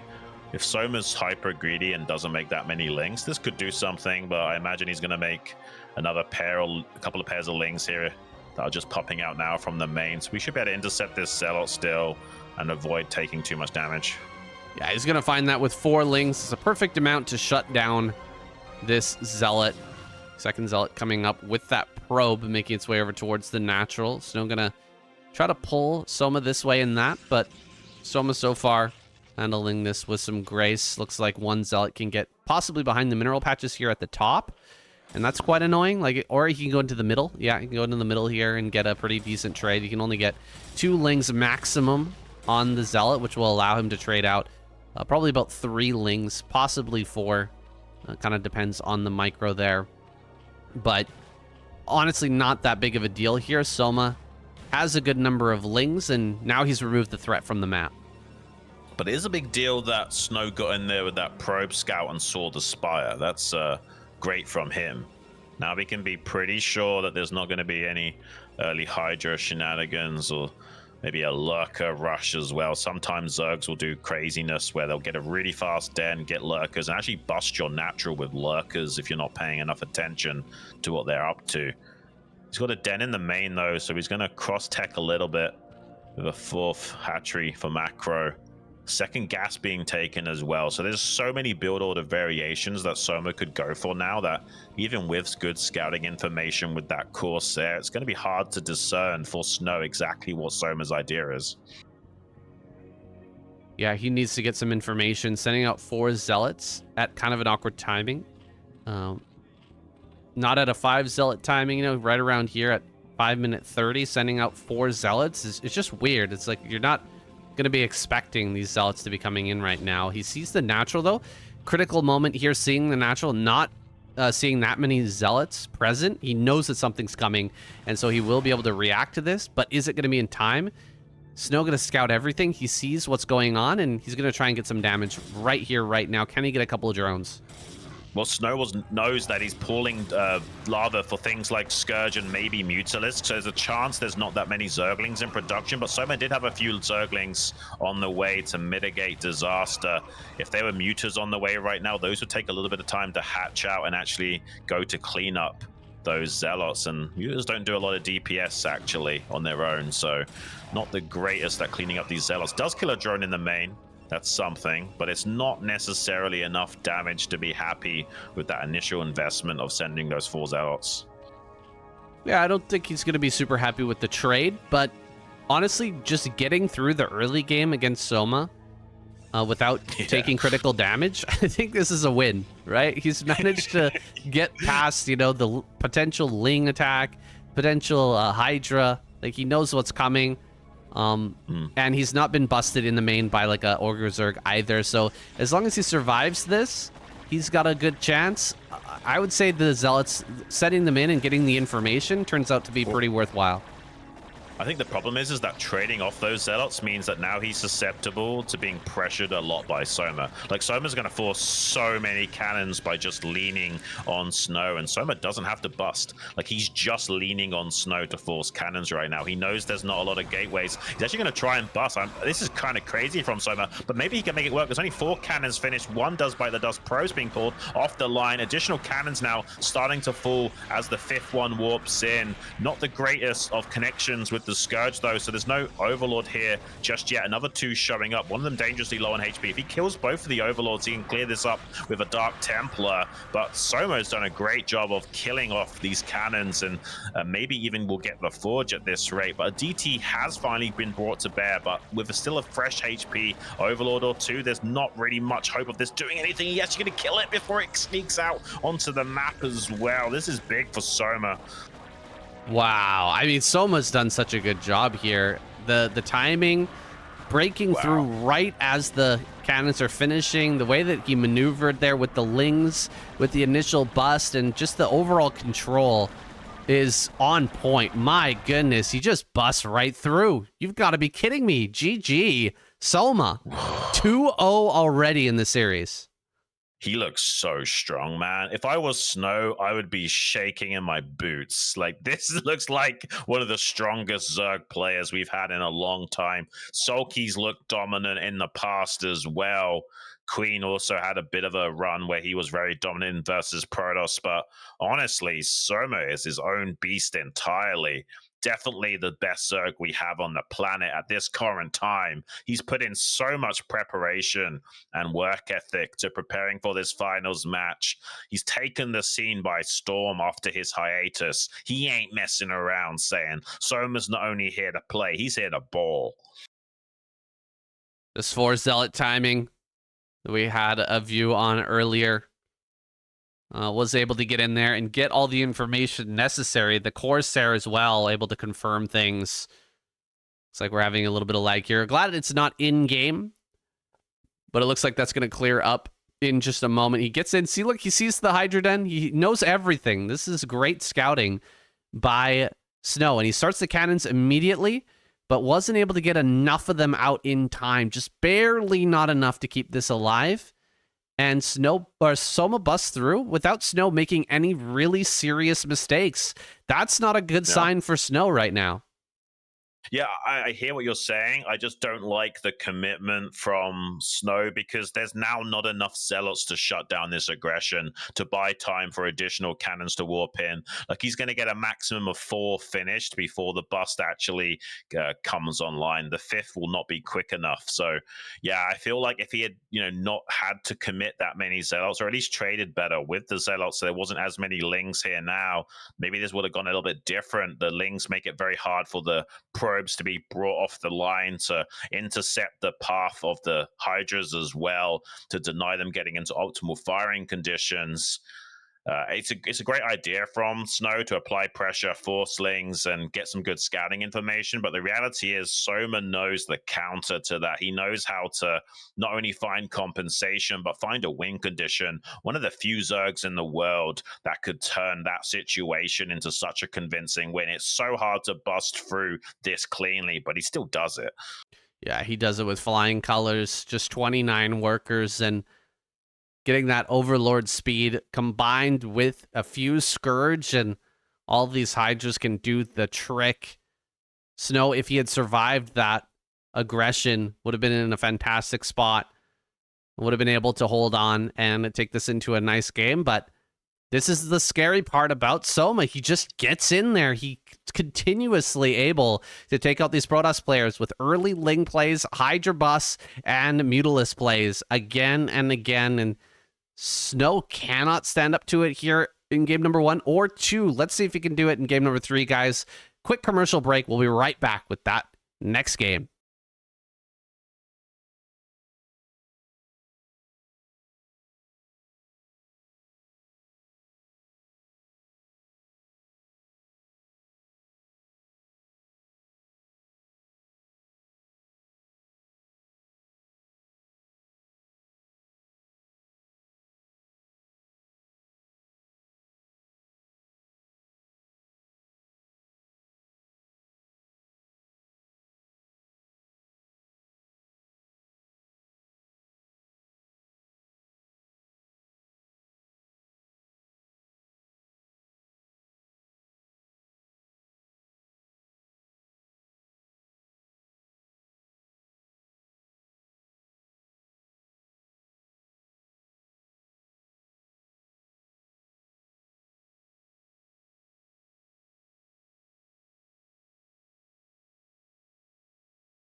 Snow has been given a rough hand here in the series so far, going down 0-2. It's looking grim right now for the Protoss there, who've been waiting for 5 years to crown another champion. Soma's just looking incredibly strong, and Snow, although he hasn't been making really big mistakes, is having a hard time keeping up with this monster.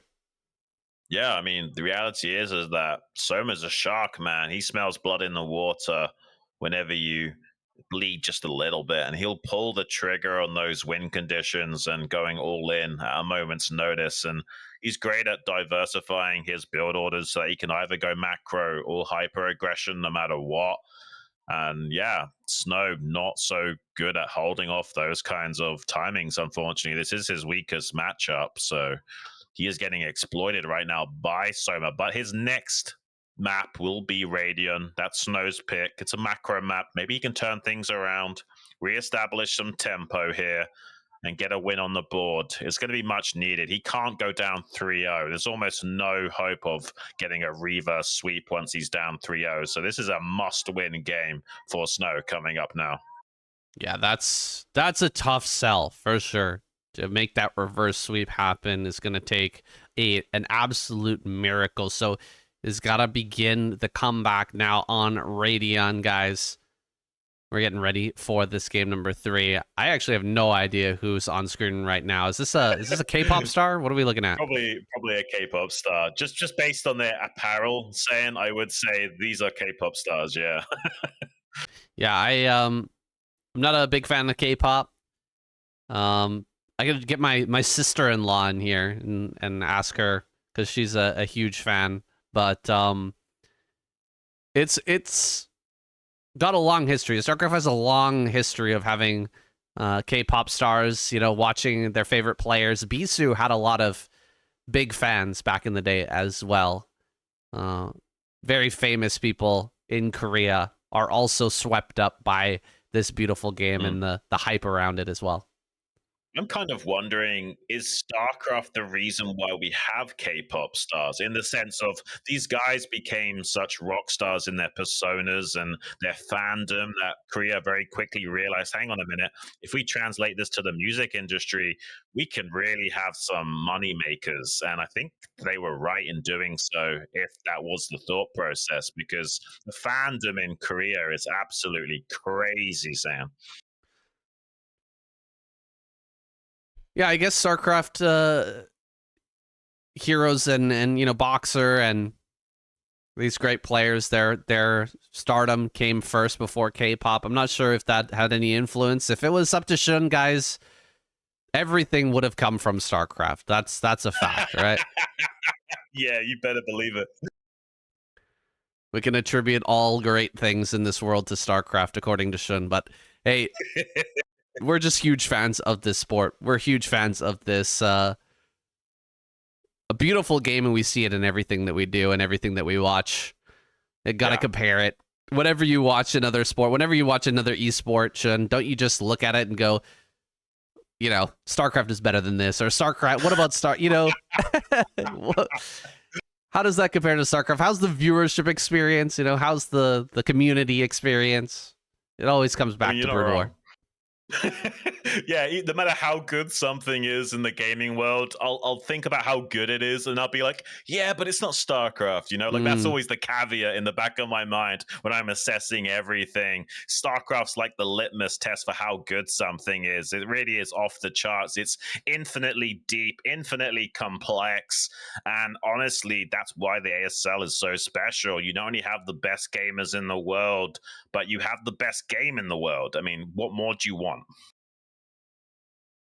Well, I want a game 7, Xun. That's what I want. I want more. I want more games. I want the maximum number of games. I hope that Snow can turn this around and at least bring us that game 7. If not, give us a Protoss champion the first time in 5 years. The decider match is going to be on Litmus if we make it that far, but Snow's got to start making that comeback now here on Radion. Here we go, guys. The ASL Season 20 Finals match. Game number 3. between Soma and Snow. It's Radion. Let's get it.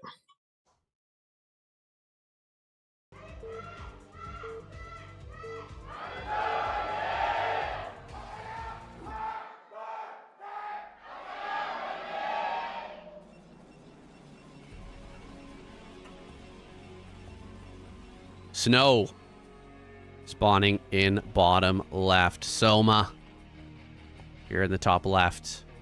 Vertical spawns, not the farthest rush distance, but farther than horizontal. And we're going to have Soma taking his third base kind of towards the Protoss, no matter which way he goes. If he wants to take top center or the one in center left, it's going to be slightly closer to the Protoss. Can be a little bit tough. I'm actually not a huge fan of this map anymore, Xun. I liked it for a long time. As a player, I've started to sour on this map a little bit as a Zerg. Is it just because of the versus Protoss matchup? You having some hard times with that, or what is it? I think it's in both matchups, Xun. I'm not sure exactly what it is, but I thought that this map was incredibly balanced, but I can understand why Snow would want to pick it. I really feel like it is difficult to lock down some of these bases. It's hard to cut off the Protoss and really set up lurker positions that they can't just walk around or you know, go through a different route, attack down a different pathway. It can be very hard to hold some of these bases as well, but we're going to see if Snow can abuse Soma on this map, or will Soma just be able to get in and get the job done here early as he's been wont to do.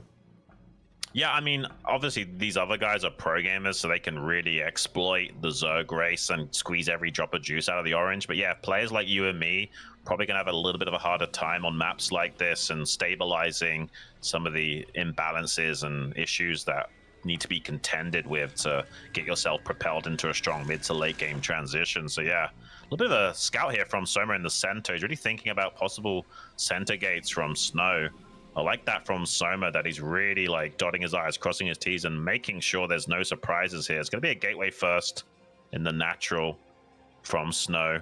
Hatchery now being thrown down. This was a very quick pull from Soma. So he's got a lot of lings out already. I think 6 lings in total will be coming across the map and applying pressure to Snow. A little bit of a early mini game will be played, and he might intercept this probe as well. Yeah, 9 pool with the extractor trick means he's able to get out very quick 6 lings. It's the hatchery down slightly later than you usually would with like an overpool or an 11 pool, 11 hatch, something like that. But he can definitely put on some serious pressure, and this is a hard ramp to hold. This is a space ramp. Very wide. Can he actually get up here? Really good control by Soma, getting around and surrounding that probe, and gets in with minimal losses. This is really scary for Snow now.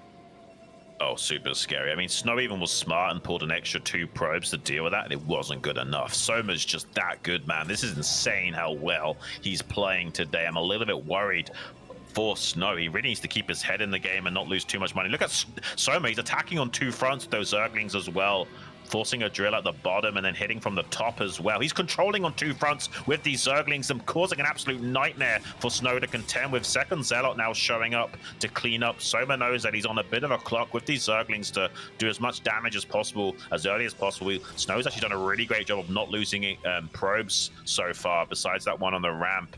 And he has been forced to drill a little bit on these mineral lines, but not that much. A lot of Protoss players would have fallen apart right then and there. Snow's done a good job of finding some kind of stabilization thus far. Yeah, he's doing a pretty reasonable job, and he's sending a Zealot across the map as well, which, you know, maybe with Soma spending this much time microing these lings, he might slip up a little bit. Like, sometimes your finger just slips and you make an extra drone, or you make a ling when you're, or you forget to make an overlord, something like that. Anything can happen here when you're at this high pressure and you're doing this much micro as well. He's splitting lings and doing 2 different groups at the same time. It's really hard to keep up with all this, even with 450 APM, Xun. Yeah, it is really tricky, but Soma makes it look easy, man. Like, I've said it before, like, he probably is the best Zerg on the planet right now, and that still remains the case. I think he really might be the best player in terms of Zergs that we have right now. Sulky's lost his motivation, which is understandable, getting back-to-back titles, and it looks like Soma's going to be picking up that mantle as the Zerg to beat right now. He's just playing on a different level, and Snow going to be having the challenge of his life at turning this series around. Still very possible, though I still don't want to count Snow out. If anyone can do it, it's probably going to be him, but the reality is that this is not his best matchup at all, and Soma's always been really solid in versus Protoss. Yeah, he is, and he just finished Ling Speed as well. Gonna dive on top of these Lings. He does get rid of one, almost gets a second as well. No probes, aside from that first on the ramp, have gone down, and so this is a stellar defense from Snow. He's really kicking it into high gear here. A lot of players, a lot of Protoss players, this is a death sentence. Like, Soma gets 3 Lings into your main, not to mention, you know, 6 or however many he managed to get in. I think it was 6 Lings total, maybe even more. 5. He's managed to handle this very, very well. Yeah, honestly, this is really good. Like, one of the best case scenarios for both players. Like, Soma would have loved to have gotten into the main. Oh, he almost catches quite a few additional probes there. So far, I think 3 probes have gone down in total. That's crazy good for Snow. I'm surprised he's taken so little damage from this harassment from Soma, so props to him. Soma having a little bit of time of macroing cleanly while controlling these Lings as well. You saw a few drones under an Overlord. Now these 5 Zealots making their way downtown to the 12 o'clock position. The Sunken only just started morphing. There's not that many Lings here. He tries to drone drill on top of those Zealots cleanly to get good surface area with the Zerglings as well. But he might be able to kill this Sunken as it pops. It loses 100 HP once it finishes morphing, so he just one-taps that to finish it off and gets his Zealots into optimal positions between his hatchery and mineral line to make it so hard for Soma to clean up cleanly. Yeah, and just forcing away the drones right now is huge. He's just slowed him down by a huge amount, and he gets the scout into the main with the Corsairs. He sees both techs at the same time. Soma gets the Spire and the Hydra Den, so he's going to have to continue to check on Soma to see what he's actually producing here, because it could be either one. Yeah, and a little bit of build order optimizations from Snow. I think he made a SimCity issue, realized that wasn't super good for him to place his pylon there, cancelled it, remade it elsewhere. Getting the Citadel finally now. It's a little bit late, this Citadel, so applying pressure is super important because his storm timing is going to be a little bit slow, so he needs to keep Soma on the back foot with this, and he's successful in doing that.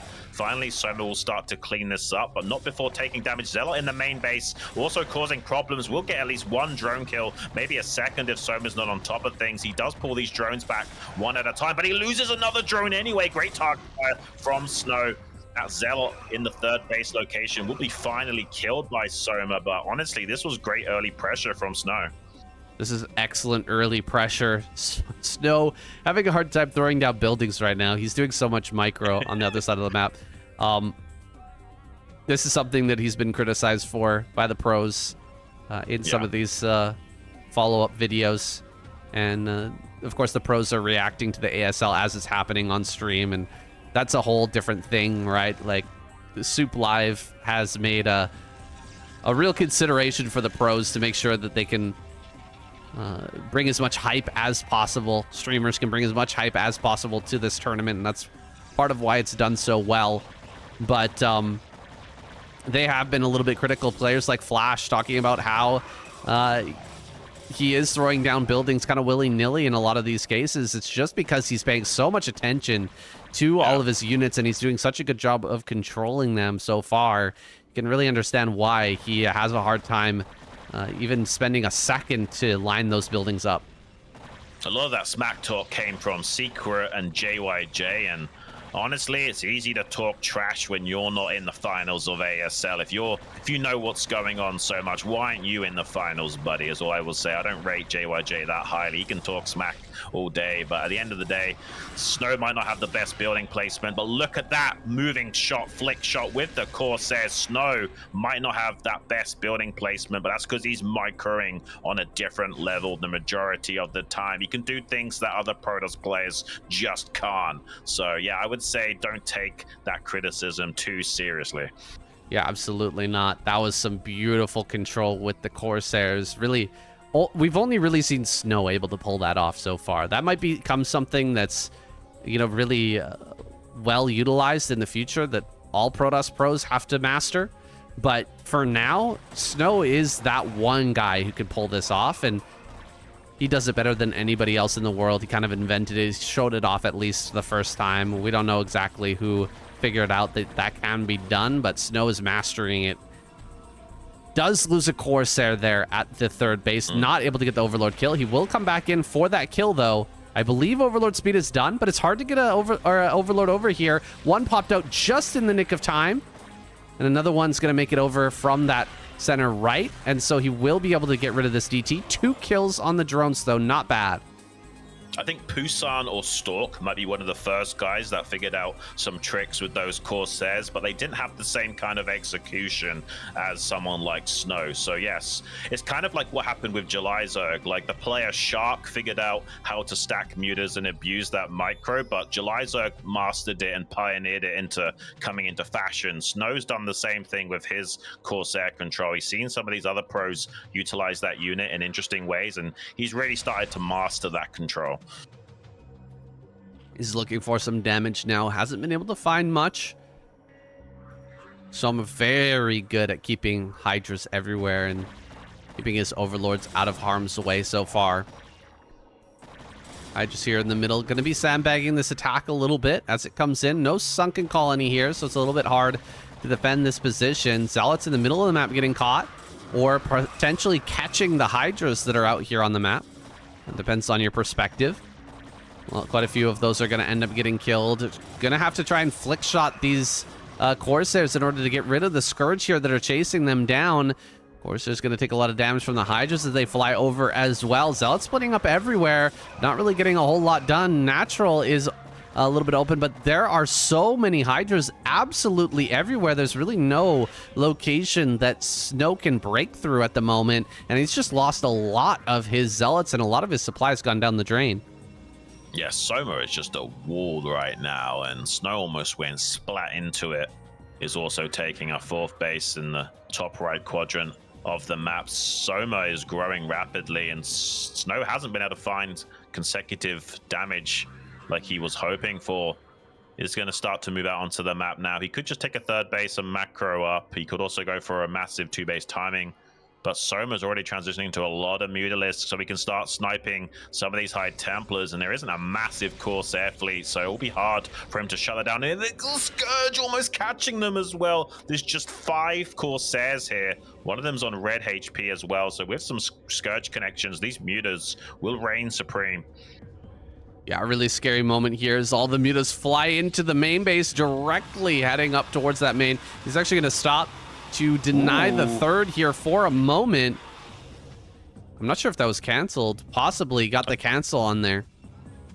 Yeah, and there's only like one. Okay, there's 2 cannons in the main base, but it doesn't really matter. The Scourge will zone out the Corsairs and kill both of those.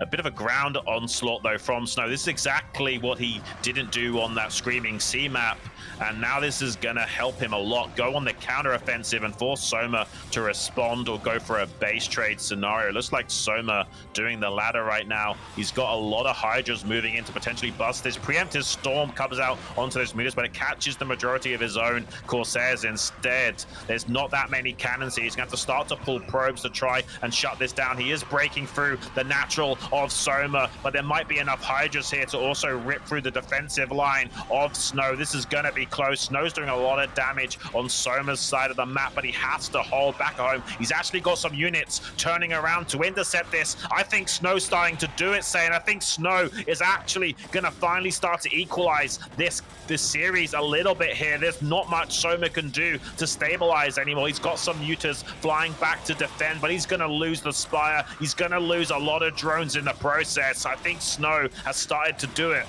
Yeah, he's just killed off 3 hatcheries in the natural. There's really no production left. GG! There it is. Snow fires back here in the series, and we've got some games on our hands here. We've got a real finals on our hands, guys, with Snow finally taking a win. It's a much needed win, guys. Like, technically he wasn't knocked out if he had lost that, but it's almost unheard of to come back and win 4 games in a row once you're down 3-0 in this situation, especially against players of Soma's caliber. Such a necessary victory for Snow going forward. That will give him a lot more confidence, shift the tempo, and give him renewed hope that he will finally get this championship, that gold star pinned to his chest. Still a long way to go, though. I love it. Throwing up the double deuces. Those are for his 4 wins here. And taking away this series. Snow bringing it back now. Can he go the distance? He's not looking very happy after that win. He's just realizing and recognizing how far he has left to go to take down a player the caliber of Soma. That counterattack was exactly how he needs to play, though.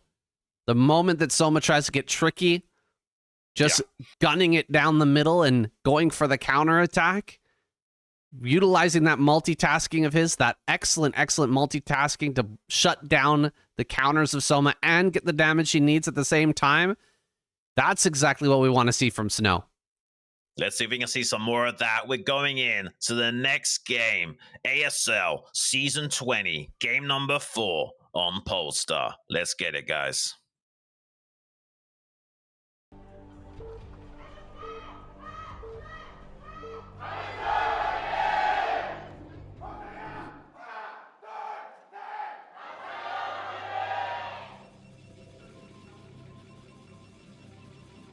Snow.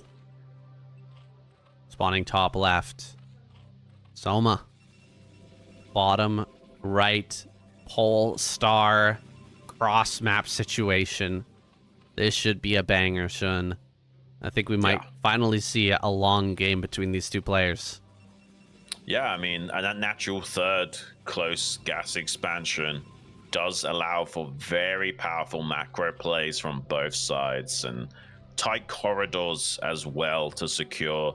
So it will be hard for Soma to launch assaults. If he wants to attack the third base, he needs to do so indirectly, usually, and drive a wedge between the natural and the third with a lurker line and go about his siege that way. But it's not that easy to pull off on maps like Polestar. So yeah, we might see a long game as a result, especially with the cross maps, making it harder for Ogre-Zerg plays to just dive into the main base and cause mayhem as well. This could be a real special game. Dead even on the map data. Polestar has been very balanced so far this season of ASL. It's time to break that deadlock, though. One of these guys is going to adjust those stats in their race's favor. Soma here, throwing down his second hatchery at his third base, just preempting any sort of aggressive probe play, just blocking his natural hatchery. He's just gone immediately over for that 11 hatchery at the third, just not wanting to get anything in his way, not let anything get in his way. He's not expecting like a two gateway in the middle or anything like that here. He's just pretty confident it's going to be a normal game from Snow and that he will eventually be able to get that natural up and everything is going to go to plan here from Soma. Usually we don't see them send directly to the third unless you see the probe, but totally understandable for Soma. He's super comfortable playing with the hatcheries kind of far apart here at the early part of this game. Yeah, it's not super popular, but it has become a little bit more trendy, especially this season of ASL, right? We've seen it a few times, and it seems like a good way of metagaming. Interestingly enough, he's just going to hide the drone behind the mineral so that he can try and get this on location hatchery at the natural as well without being pylon or probe blocked, and actually no probe scout at all. Soma's just now identified that it's cross maps himself by sending out that scout to the top right with the overlord check in the bottom left. So this is going to be very interesting. We've got the gateway first from Snow, but you probably won't be able to accomplish too much with it, at least in the early game, because of the cross map positions. He will obviously be able to do a very strong 5 Zealot move out timing and what have you and apply pressure to Soma, but for the time being, not a lot will occur. Yeah, let's see. Snow gonna go ahead and find the third, and yeah, as long as he finds that third right away, everything's fine. Nothing crazy from Soma with that scout. Now Snow's aware of exactly what's happened here. He knows that it was 11 or 12 hatchery, and it was the natural was thrown down over at the third. That's fine. Just trying to go through and see exactly what Snow sees here, because this is the part of the game where things are very dark for the Protoss player. The map is very dark, and he's trying to glean every tiny bit of information that he can to try and figure out what's coming. Yeah, a lot of the times these Zealot move outs, like he checked with the 2 Zealots there, but the Overlord spotted it, so they kind of have to turn around. But it does also force some Zerglings maybe from the Zerg as well. But yeah, the reality is that the information warfare is so important in StarCraft, and every matchup, it's kind of different who has that advantage. For example, in ZVP, it's the Zerg with the early game map advantage in terms of information, because of having to wait for that Corsair to come online to confirm everything. In Terran versus Zerg, it's the other way around. The Terran has the advantage because of the scanners and what have you. And yeah, in this matchup, you really need to depend on those early probe scouts and zealots confirming things, or you could just get overrun. Well, this is really scary, Xun. A lot of lings have just been made. They're all going to come up here to the natural now. Going to start to hit this gateway. Very scary moment here for Snow right now. Starts 2 more cannons immediately, realizing that this is the ling pressure. Luckily for him, he didn't move out at all with the zealots here initially. And so he's going to have a bunch of probes behind this. He's going to have zealots behind this. Cannon is done. It's starting to hit. The zealot at the bottom died. Probes come forward. He throws down a pylon. Great hold here by Snow.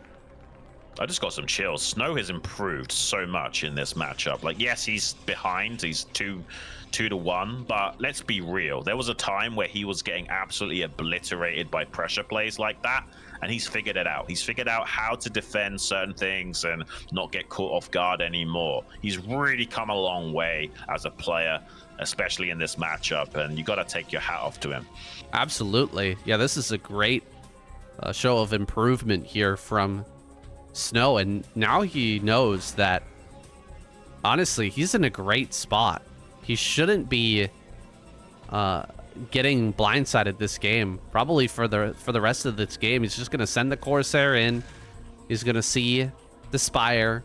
He knows that Soma's a little bit desperate. Maybe there's going to be a Mutalisk play. Most likely, there's going to be a Mutalisk follow-up here from Soma to try and get in. You know, maybe bum rush the main base. Ogres or Gamer.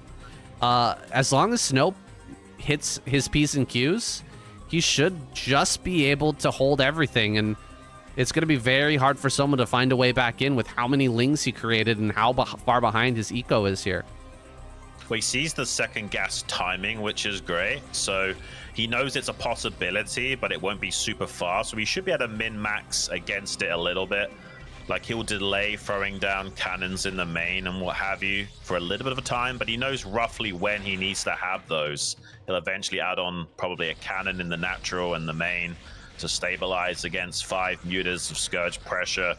And if he identifies it, he'll even make an additional one. But you see how far back the cannons are in the natural to defend the wall? That will help out a lot against an Ogre Zerg as well, because it covers the minerals a bit in the natural. It makes it easier to defend there. So he should be able to min-max against any kind of shenanigans from Soma reasonably well. Scourger interception course with those Corsairs. He's trying to pick them off on the exit vector. Doesn't get it though. Nice navigation from Snow to avoid disaster. Does lose a few Zealots to the Zerglings, but that's not a huge deal. Yeah, honestly, just killing off the Zerglings is great. Like, now Soma has to be afraid of Zealots wandering in. More Zealots can be made and come in, and he can't even get this Corsair. That was a bad rally from Snow, and he almost lost the Corsair there, but managed to turn it around just in the nick of time. Close there as well, but still sliding past and keeping that Corsair count high. Hydroden is done. Some Hydras have popped out. Maybe someone does go. This is kind of a mind game here. Someone not going to go for mutas, or maybe going to go for mutas a little bit later after the fact. Evolution Chamber here at the third base being thrown down. So he's definitely going to be building some Hydras for the time being. But this pressure is going to be scary. There's not a whole lot of Scourge, and the Corsair number is high. I wouldn't actually mind Soma rushing into lurkers from this position and just setting up a really strong defensive line and getting an early 4th base. I think that would be a great line of play from Soma, especially with the cross map. I would kind of prefer him to go for that rather than going for mutas here. We'll see what he wants to do. He's going to turn around with these Hydras and get some damage onto those Corsairs, but Snow's on top of things. He's going to mitigate losing one of those, and finally, though, the Hydras will show up, and there's only 2 cannons finished with more on the way, so Soma could still find a bust timing here. The Zealots have to quickly come back with their leg enhancements to help soak up some of this damage and keep the pressure off his wall. He's got a DT out, but that does get sniped quickly. There's a lot of damage from these Hydras that have been set up. The Zealots trying to buy a little bit of time for more cannons to come in, but starting to target down those cannons now is Soma. Soma could definitely run away with this game. He's going to kill some of these Corsairs as well. There's no Overlord here to spot for a DT, so if a second DT pops out, that will help a lot, but it doesn't necessarily stop the attack in his tracks. Soma's still gaining ground. Yeah, he's getting so many kills here. Oh my goodness, Xun. Is it really happening again? He's just going to get the pre-storm timing bust. Just like in map number 2, you've got to be kidding me. The DT here is going to have to do so much work. And even then, I don't know if it can really bring this back. The Overlord speed is done. There's Scourge here ready to snipe down some of these Corsairs as well. He's only got 1 Corsair, and with Overlord speed making its way forward, that's it. GG. Soma. Wow. On match point. You've got to be kidding me, Xun. Not like this. Crazy. Like, don't get me wrong, Snow has improved a lot as a player, but Soma just looks unstoppable. Like, he looks like stronger than Sulky was looking in his previous dominant performances in the ASL. It's rare to see a Zerg play this cleanly. I'm a bit worried for Snow now. Like, don't get me, that was Soma's map pick, but he can't afford to go back and forth with games. He's on match point. He needs to win every single game now. That's a big ask.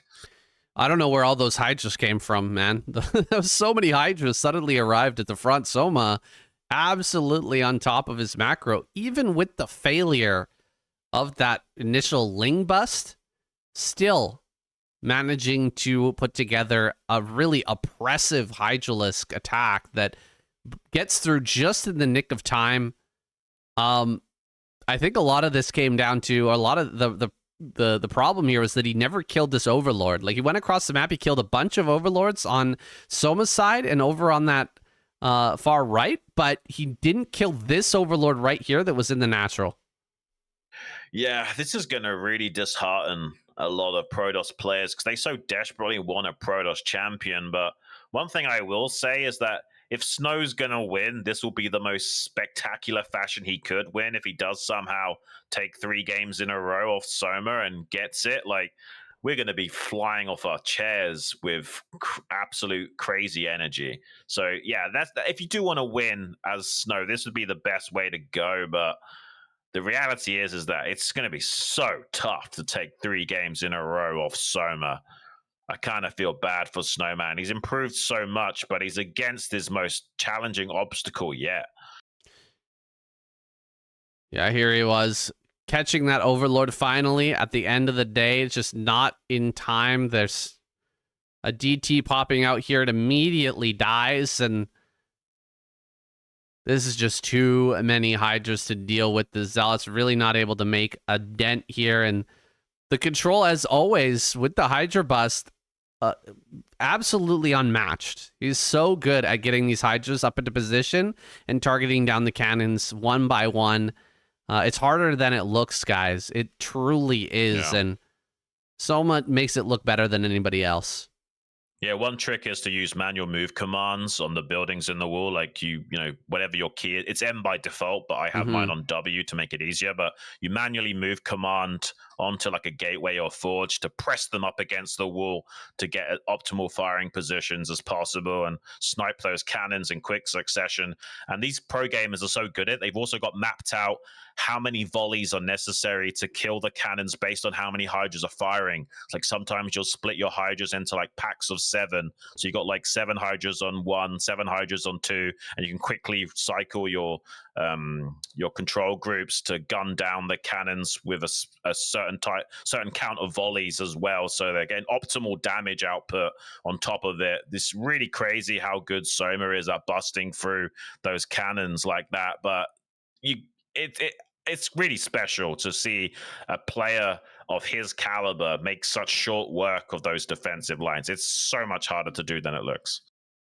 Yeah, and I don't think that Snow's playing badly at all, really. The way that he's been controlling, the way that he's No. been handling and scouting, I think has been on point. Just not quite able to get the cannons up in time, not quite able to get them up fast enough to deal with that Hydralisk play. And I think that was well masked by Soma as well. You know, he lost a bunch of Overlords there.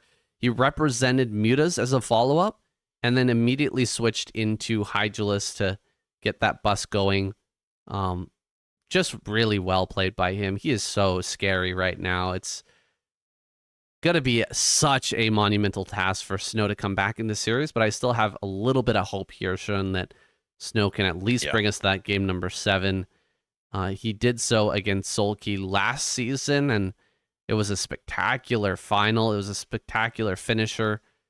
I really hope that he's able to do the same here against Soma as well.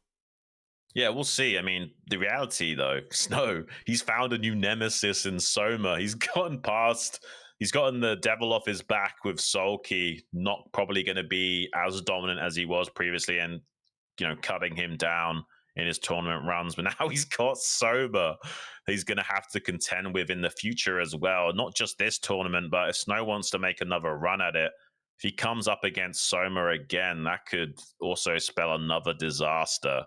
I kind of feel bad for Snow, man. Like, it's his worst matchup, and he's always been cut down by these great Zergs at critical moments in the tournament. And it's unfortunate, but such is life. And you need to face up against that adversity and not let it psych you out a bit. It's still possible for Snow to turn this around. It's just going to be a bit of a Mount Everest for him to start climbing. Yeah, I mean, nobody else really looked close to Snow in this entire tournament. And now we've got Soma here in the finals, and he just looks absolutely deadly. Snow just not quite able to make it work, and getting busted wide open against other players. It didn't seem like these busts were really working. Soma still able to get in there, and he hasn't really been that tricky either. Like, we've seen some small tricks from him. We've seen some attempts at fooling Snow, but Snow hasn't really been fooled. He's been surprised a little bit. He's been slightly behind the 8-ball when it comes to defending these Hydra busts, but he's been on top of things and figuring out what's going on in Soma's head and what's his game plan. It's really frustrating here to see his Snow play this well for this long and still not have a title.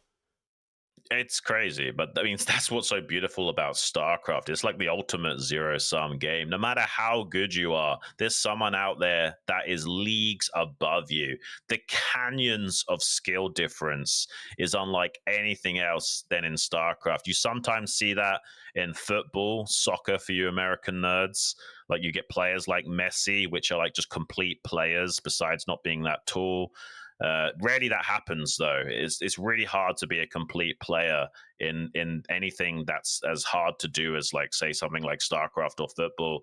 And the reality is you're going to have weak spots, and Snow's weak spot is versus Zerg, and he has been absolutely eviscerated by players like Solkey in the past, and we might see history repeating itself with his newly established nemesis Soma. They've had such a storied history in the past. We've seen over 100 games played between these guys in an official setting, and Soma's always been able to win out by about 60% or so. We will probably see a repeat of that here today if Snow can't dig deep and start to amount a massive comeback one step at a time.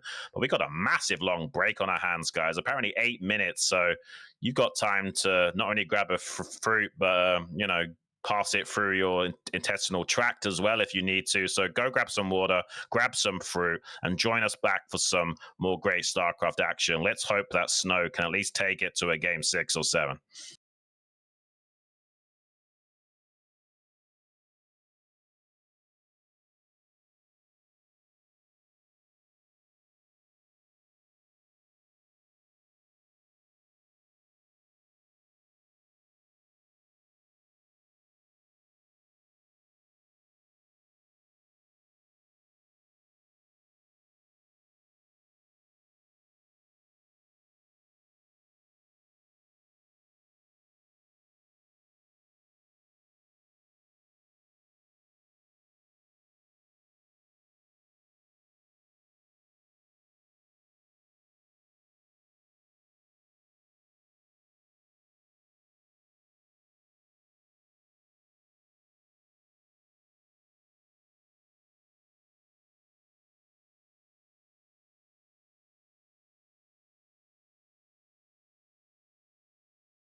All right, boys, we are back and ready for the match point.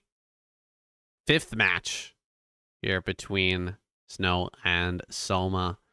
If you guys are having a hard time out there, if you're struggling at something and constantly being rejected or not quite having it work, I mean, just compare yourself to Snow here, man. Just imagine Snow's position after being so dominant, being so damn good at Protoss, still not being able to take home an ASL prize. And he's going to be channeling that frustration here today into this next game. He has to win here or this finals is over for him, and he'll remain the king of silver here in the ASL.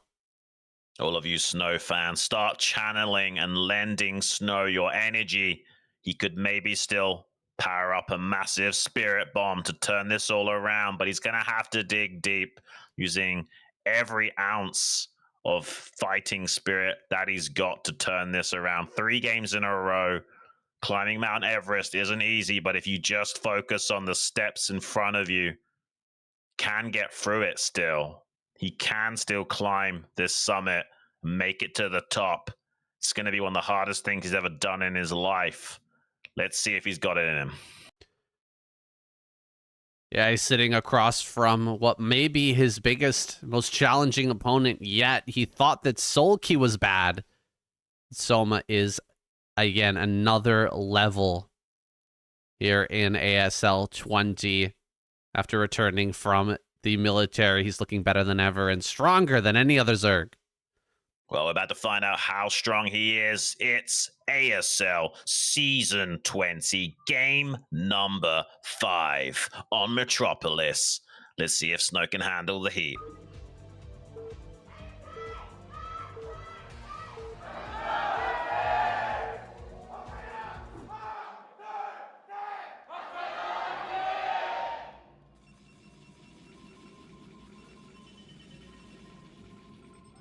Snow spawning top right.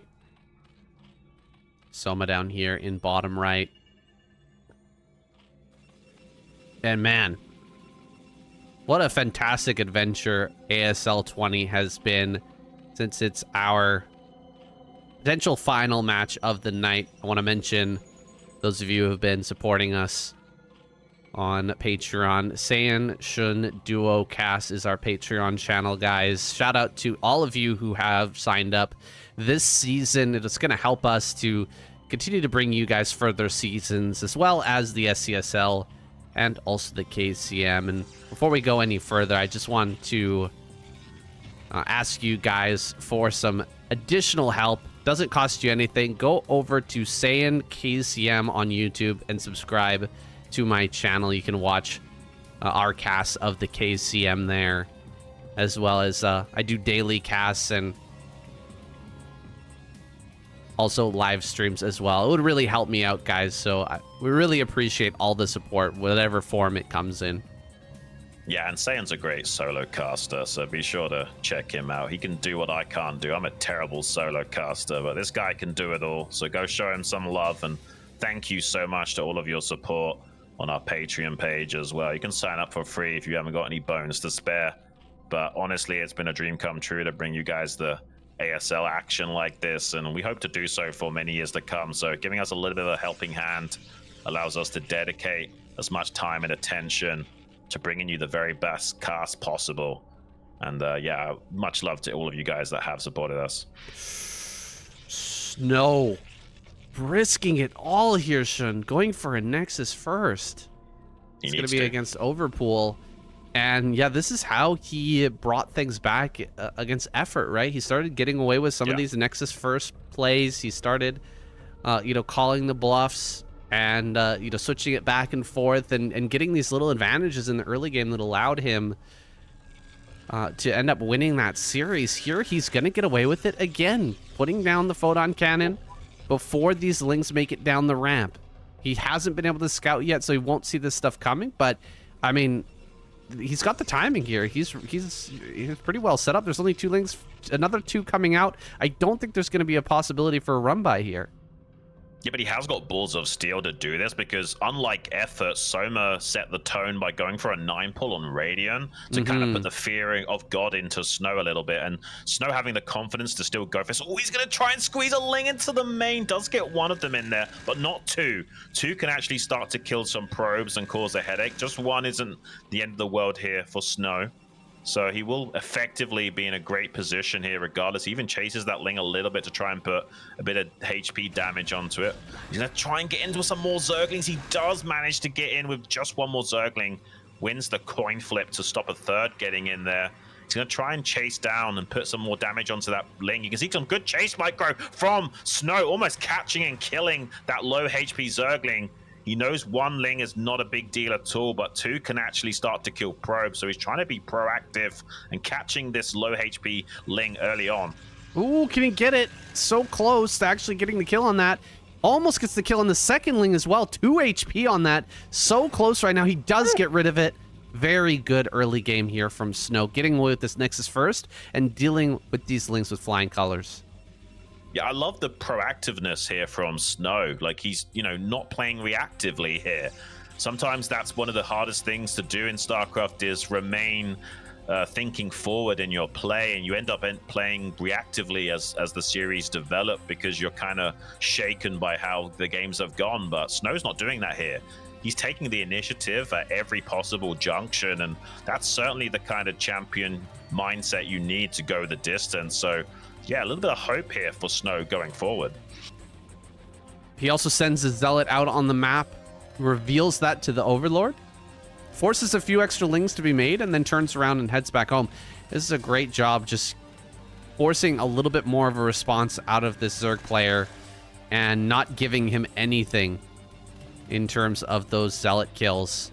Drone not mining here. Soma maybe a little bit thrown off as this game develops. He's definitely not in the best position.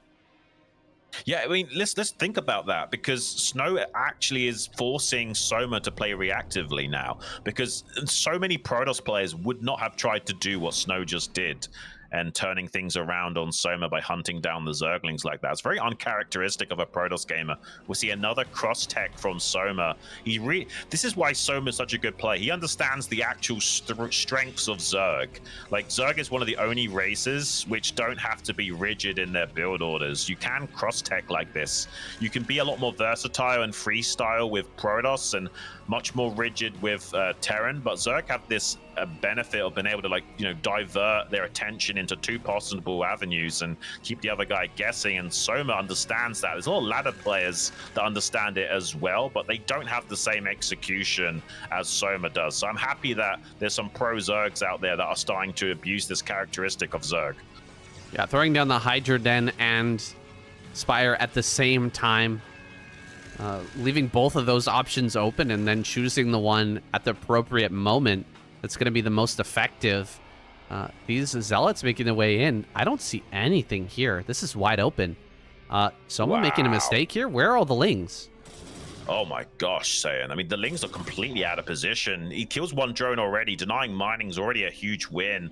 If he lets these Zealots into the main base, they can block the ramp as well and trade well against the Zerglings. He's actually going to pull the Zealots back in a bit of the delayed fashion to the ramp. Good drilling from Soma as well, threatening to catch those Zealots in transit if he was to set up for that. Now in the main base with 3 and the natural with 1, with a second one showing up to try and cause a bit of a headache for Soma to have to juggle. He's got the Zealots behind the mineral lines in the main base as well, but now he's starting to come out to face the drones yet again. There are some mutas trickling out, but I've talked about it before. The mutas only have a very low DPS, about 11 in total. It's not enough to chew through the Zealots quickly, so they will still do a lot of damage here. He even sees a Hydra popping right now. Revealing the fact that there's not a huge commitment to mutas at the moment. He's definitely going to have to make a cannon in the main, but look at this. He's already preparing for the big attack in the natural that's likely coming his way. Extra hatchery down. Does Soma change his game plan now? Because he's just not along the same pathway. Like, he's not quite in position to take advantage like he was in the previous game. Yeah, he's going to start to make a lot of drones right now, add some more buildings on, Has Snow figured this out? Looks like he's going to let these cannons finish. Yeah, let's see, because Soma doesn't have to be aggressive. He can just sit back and macro up like a monster and still be okay. And a big cannon commitment from Snow does slow down his gateway quite significantly. And he's going to go on the offensive now. So if he can kill these overlords and allow the DT to come in here and do a lot of damage, if there's not another overlord in production, this could be critical damage from Snow. Soma in a lot of trouble right now. He's not losing the game necessarily, but it's going to be problematic to have this much mining denied. He's actually going to kill the egg before the overlord could finish. That's crazy. That's a very big moment. Killing that egg there's going to delay this by a lot longer. He's not targeting the egg at the top. Looks like that will probably finish, but the DT's already done its job. It's slowed down this income by such a large amount, and he's even going to catch drones on the transfer. 2, 3. Oh my goodness, very good control here from Snow, and Soma is just about down and out, man. I don't think there's a timing anymore to Hydra Bust, and he's going to have to eat the consequences of this early game. I'm getting chills saying this is some comeback mentality if I've ever seen it. Very possible that Snow could do this. He's going to go on a massive 2-base timing, throwing down additional gateways so he can just ram it down Soma's throat soon. I don't know if Soma's going to have the critical mass to stop him. A nice crisply timed robo as well to make sure lurkers can't halt his advance, and get an observer out in a timely fashion is going to be important. Usually you'll only go up to about 8 gateways if you're doing a bit more of a traditional play, but going into 9 usually means you're going to do some kind of 2-base timing attack. So Snow wants to capitalize on his pressure. Some Scourge, though, trying to intercept these Corsairs. Do catch one. Can he get another? Yeah, he's going to get multiple Corsairs here. There's still the threat of a big Mutilus surge, and that threat's becoming more real now.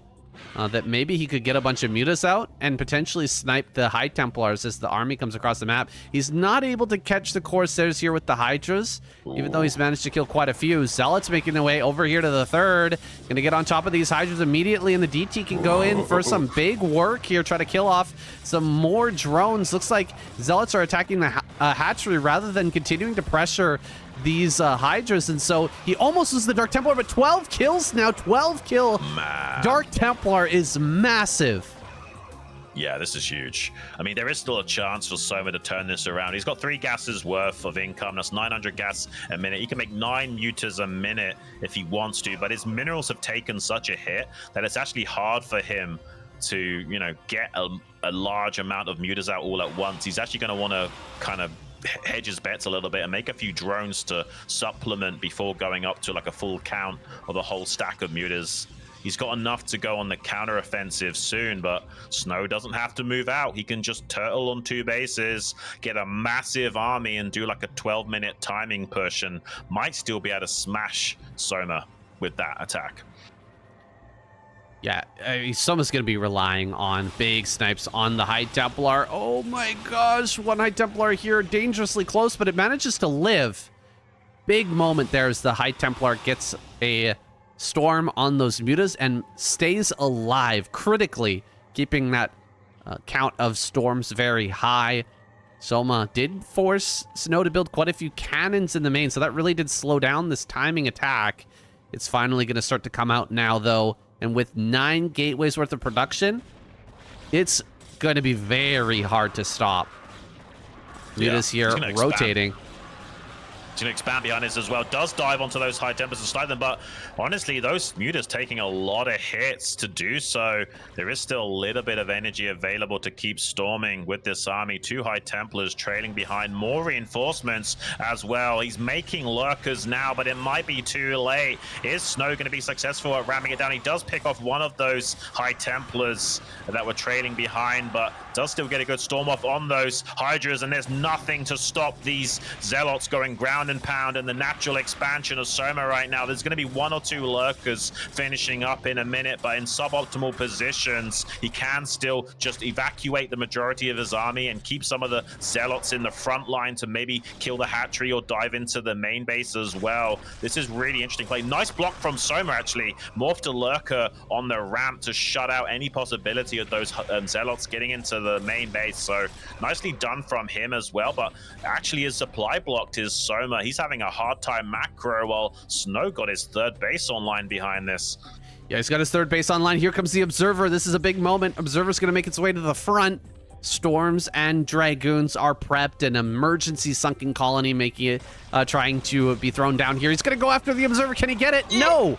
Very good control there with the Corsairs, bringing them to bear at the perfect moment here to shut down this attempt by Soma to just hold on barely by killing off that Observer. And now, right on top of all of the production, he's closing this game out. And Soma is going to be forced to tap. There's nothing left here, dropping him down below 60 supply, and he's completely supply blocked. There it is, GG. Oh, wow. Snow bringing us back. Getting chills, saying really clean assault from Snow, keeping some zealots in the rear guard as well to deny any snipes and attempts from Soma to wrap around from rally units coming from that third base location. Monstrous play from Snow, and Soma going to be feeling a little bit tilted about how that game went down. Snow's reestablished tempo, and he just needs 2 more wins in a row to take down his championship title. If he starts to rattle Soma a little bit in his cage, he might be able to still get that gold star pinned to his chest. I have every hope in Snow going the distance. Let's see a game 7. I want to see it. Snow breathing some life into this series. But this was a Nexus first, getting away with that. It will be hard to do again, hard to pull off again. Soma might be baited into going for a really aggressive pool, though. And so that could be taken advantage of by Snow opening normal. I'm really curious how both players are going to play after that game specifically, because Snow was so greedy there. Absolutely.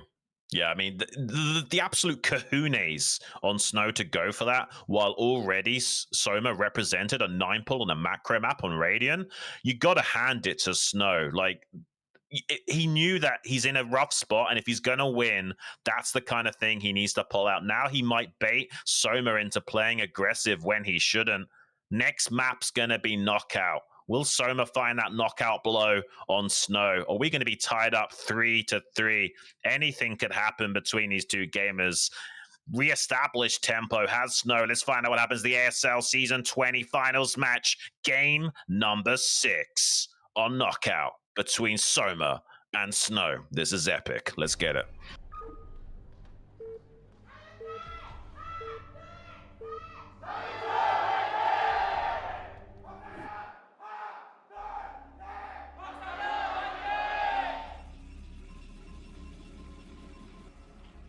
Snow spawning bottom left. Soma top right. Cross map situation again. Are we gonna see that Nexus first here on Knockouts? A huge map. Can be pretty bustable, more bustable than we originally thought. Hydras do very good against Protoss here. It's actually turned out to be a very balanced map, more of a very normal map, like something like a Polestar, really. And I think that this map may stand the test of time, Xun. Yeah, maybe. I actually really do like it. It's a remake of Circuit Breakers. This trench adds some really interesting elements. It forces you to have missed chances trying to bust the natural expansion, but also can be exploited if you're containing your opponent and they have to fight into the trench to get out. But also, you know, gives you a false sense of security sometimes, and you undermake your defenses, and it gets exploited indirectly that way. So it definitely adds a new dynamic. I think this is one of the better new macro maps we've had in a long time. Not necessarily balanced. You can actually see the map statistics, despite having such a small sample size. Definitely going more Protoss-sided there. Let's see if Snow can exploit that to get a quick tie-up in this series. It'll be super interesting if we go to game 7 between these two. It looked like Soma was going to completely dominate and shut down Snow and just melt him with the heat that he was bringing to the table, but Snow is fighting back strong, Saiyan. Yeah, if this game goes to game 7 on Litmus, I'm gonna melt truly myself. Just this is gonna be too fucking exciting, man. Too crazy. Yeah. Snow, I'm so excited for him right now. I really hope that he can do this and get us through that game 7. He's opened with the Forge expand, like I mentioned earlier. He might do. Ooh. And this is an early pool from Soma. So, you know, this actually plays directly into Snow's hands. This is exactly what he wanted, and he's even cross mapped, so he's got plenty of time. Yeah, he did waste a bit of time chasing that probe around. If he wanted to, he could have put a little bit of Hawk Tour onto that cannon to try and pounce onto it with the drone, but with the probe pull, might be able to still block this. He's pulled 6 probes. It's pretty normal amount. He has a scouting probe as well coming back here, drilling from behind. Nicely done from Snow thus far, but will Soma still kill some probes and get this round on that cannon? He didn't get any damage onto it with the drone, so it's really hard to kill that cannon. If the drone got like 3 or 4 shots off, he could have tried to pull the trigger on killing it, but he's not able to do so as a result. And now Snow's in a pretty good spot. He has got these lings in the natural being a little bit annoying though, so Soma's going to find compensation by harassing the mineral line behind the safety of that cannon. We'll have to wait for that Zealot to eventually shut that down. Maybe Soma can leverage this into a little bit of a good situation. Yeah, potentially. I mean, this is great play from Snow, right? Like, he showed the Nexus first, and then he baited Soma successfully into going for an early pull. Now he's gone up against a Forge, and he's only barely managed to slip by here with a few Lings. These are dead Lings. They're not getting out of here. He should be able to clean these up in not too much time at all with the Lings stuck over here on the left-hand side. Like, if they're in the main, they have a lot of room to maneuver. There's a possibility that you can, you know, get a bunch of probes. Oh, he gets one. That's not too bad. That's not too bad there. Keeps the second one alive. But he can rotate around, do this again. He could try this again. And, dude, Snow's going to take some damage here. Even though this is so small of an area to kind of rotate around in and try to get anything done, he's still managing to find damage. It's kind of ridiculous. It's exactly what I expected from Soma, and he's oh my gosh, he actually kills that probe. Are you kidding me? And he gets into the main base with a single Ling to scout. Soma is jacked into the Matrix, man. Like, so many Zergs would struggle to find value in these niche positions, and he still does. And you got to hand it to him. Soma's an absolute beast of a player, but that will also make it a more spectacular victory. If Snow can somehow turn this series around and go the distance, we're going to be giving him a standing ovation because he'll be the most well-deserved ASL title in such a long time. Yeah, somehow still turning this into a reasonable spot. Soma is a beast still. Only 1 Ling managed to make it in. He made 6. He got a couple of probe kills. I guess 3 probe kills was it total? That's kind of crazy, Xun. Like, 3 probe kills nuts. Is that's kind of shocking, honestly. I wonder if there was a way for Soma to, or for Snow to deal with that a little bit better. Maybe build a pylon or something so that when the Zerglings rotated around, they weren't able to run by at the bottom or at the top of the minerals again. I'm not sure, but he did his best. He really did handle that well. It's just Soma getting such good control, just perfect clicks from him to rotate around there and finally get some damage. Snow's going to try to move out a little bit here with the Zealot, try to threaten the thought of a Zealot attack, but turns around, comes back home with that. Doesn't want to end up losing the bulk of those Zealots here early, and wants to get over here and confirm with the Corsair exactly what's happening. Yeah, just to reiterate how well done this is from Soma. Not only did he get those 3 probe kills, but he denied mining for so long in the natural as well. It's such a big compensation for that investment. 1 probe kill is meh, 2 is okay, and 3 is great, especially with that denial of mining for so long. Definitely has turned things around in terms of the curve of the game. Corsair now coming in to confirm some much needed scouting information to see what's going on. Sees that second gas already finished up. He's going to be pretty sure that Mutalisks are on the way. That's why he instantly turned around that Corsair. He knows there's going to be Scourge trying to intercept, as well as Mutalisks threatening him. He's making additional cannons now back at home to stabilize against a possible Ogre Gamer move, where he just dives upon him and tries to capitalize with air superiority.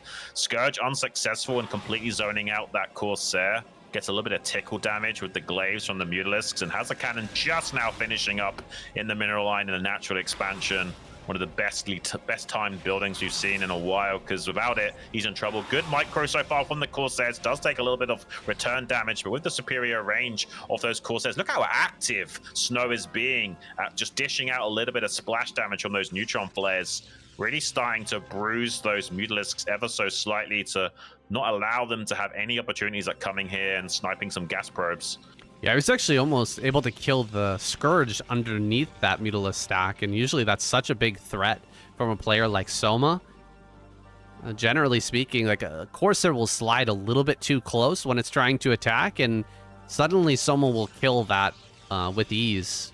Picking off a couple of Corsairs will just allow him to maintain air dominance, but here, Snow has bruised those Mutas, forced the Scourge back, and taken no Corsair losses, which means that this Zealot timing with Corsair support might still be a pretty serious threat here for someone to deal with. Yeah, the tech timings are ever so slightly delayed here from Snow, because he's had to min-max and smooth out the creases from not being able to mine his natural for so long, and took a few losses in his probe count. But he's still looking pretty potent. He will have a strong mid-game regardless. It's just not super optimized here, but being able to thwart any kind of pressure from Soma is a big deal. The question is, how many drones have been made from Soma? It looks like a reasonable amount, but not crazy either. I think this might be a strong macro game from both sides, but I think Soma's got a slight edge. Yeah, damn, look at that supply from Soma. He's just he's another level of optimization when it comes to just getting out as many units as Zerg can possibly produce. He's got so many Hydras popping out here. He has that third gas, but he hasn't mined it for quite some time. Looks like he's getting back into that now. We might be seeing Lurkers coming up here pretty soon, and you know what you were saying earlier about Lurkers being strong on this map for containment of the Protoss player. That could come to pass, although Soma actually looks to be taking a fourth base. He's going to grab that mineral only and possibly just take this into a long game by gearing up, getting those Lurkers out, and potentially switching into Hive here. Snow's going to try and get a cancel on that. He might get the cancel on that. He actually has to cancel, I think. That's a pretty big deal, Saiyan. He's got a DT sharking around as well. Scourge don't intercept the Corsairs. This is a little bit of a win for Snow, delaying that hatchery ever so slightly. He did lose the DT, so that's a little bit annoying. Also, the Zealots will take a bit of moving shot damage from those Mutas, but it's good that Snow's still thinking proactively here to slow down Soma. He supply blocked him by killing an Overlord or two there. And Willis try and establish a strong mid-game timing attack. Trading off these Lings is going to help out a little bit as well. Still going to be a teeny tiny bit longer before Snow explodes out onto the map, and Soma knows it. He might even set up a soft contain here. If he does get some Lurkers out, that will be huge, but I don't think he's got that tech just yet. Yeah, just going to be spreading and splitting here, looking for opportunities to maybe snipe down some High Templars. Here they come, ready to throw down Storms. No Storm on the ramp there, so Soma gets out scot-free. Be able to back away now. One Storm kind of whiffing there, not really able to get too much going, but Lurkers are going to be made right out here in the front. Soma, this is a dangerous spot to be making your Lurkers. If Snow has a round of Dragoons pop out right now and he pushes everything back as well, he could get on top of those Lurker eggs, and this would be really bad for Soma, actually. He might have to cancel these. I don't know. I mean, if he protects the eggs just for a few moments longer, I think he can still keep them. And there's not enough Dragoons here to challenge this. There's only like 2 Storms available as well. I think this works out for Soma still. The problem is that he's lost his window to stop the third being taken by Snow. He has the Observer out finally, so I think Snow might be successful in taking this third base critically, and that's the main objective here, but Soma doesn't want to let him get it for free. He's going to start leaning on him, target down some of these Dragoons, and trying to get these Lurkers in the face of Snow. Forces a cancel as well on that Nexus. A Lurker biting the dust in the natural, but still enough of a threat on the high ground to trade out the majority of those Zealots, while Hydras wrap around from behind as well to gun down and target fire some more of those Dragoons individually. Eventually, Snow should be able to fight this back and take his third base, but not before losing the majority of his Dragoons. That was really, really close there. I thought that Snow was going to have a good opportunity to storm that bridge to the north with the Hydras coming to reinforce, but he saved it for the high ground, casting it on those Hydras up there instead, and he did end up losing quite a few Dragoons there. Dude, this is becoming a very close game. Soma's really leaning on Snow right now, but he did lose a lot there, and he didn't have a lot of drones to actually saturate this fourth base.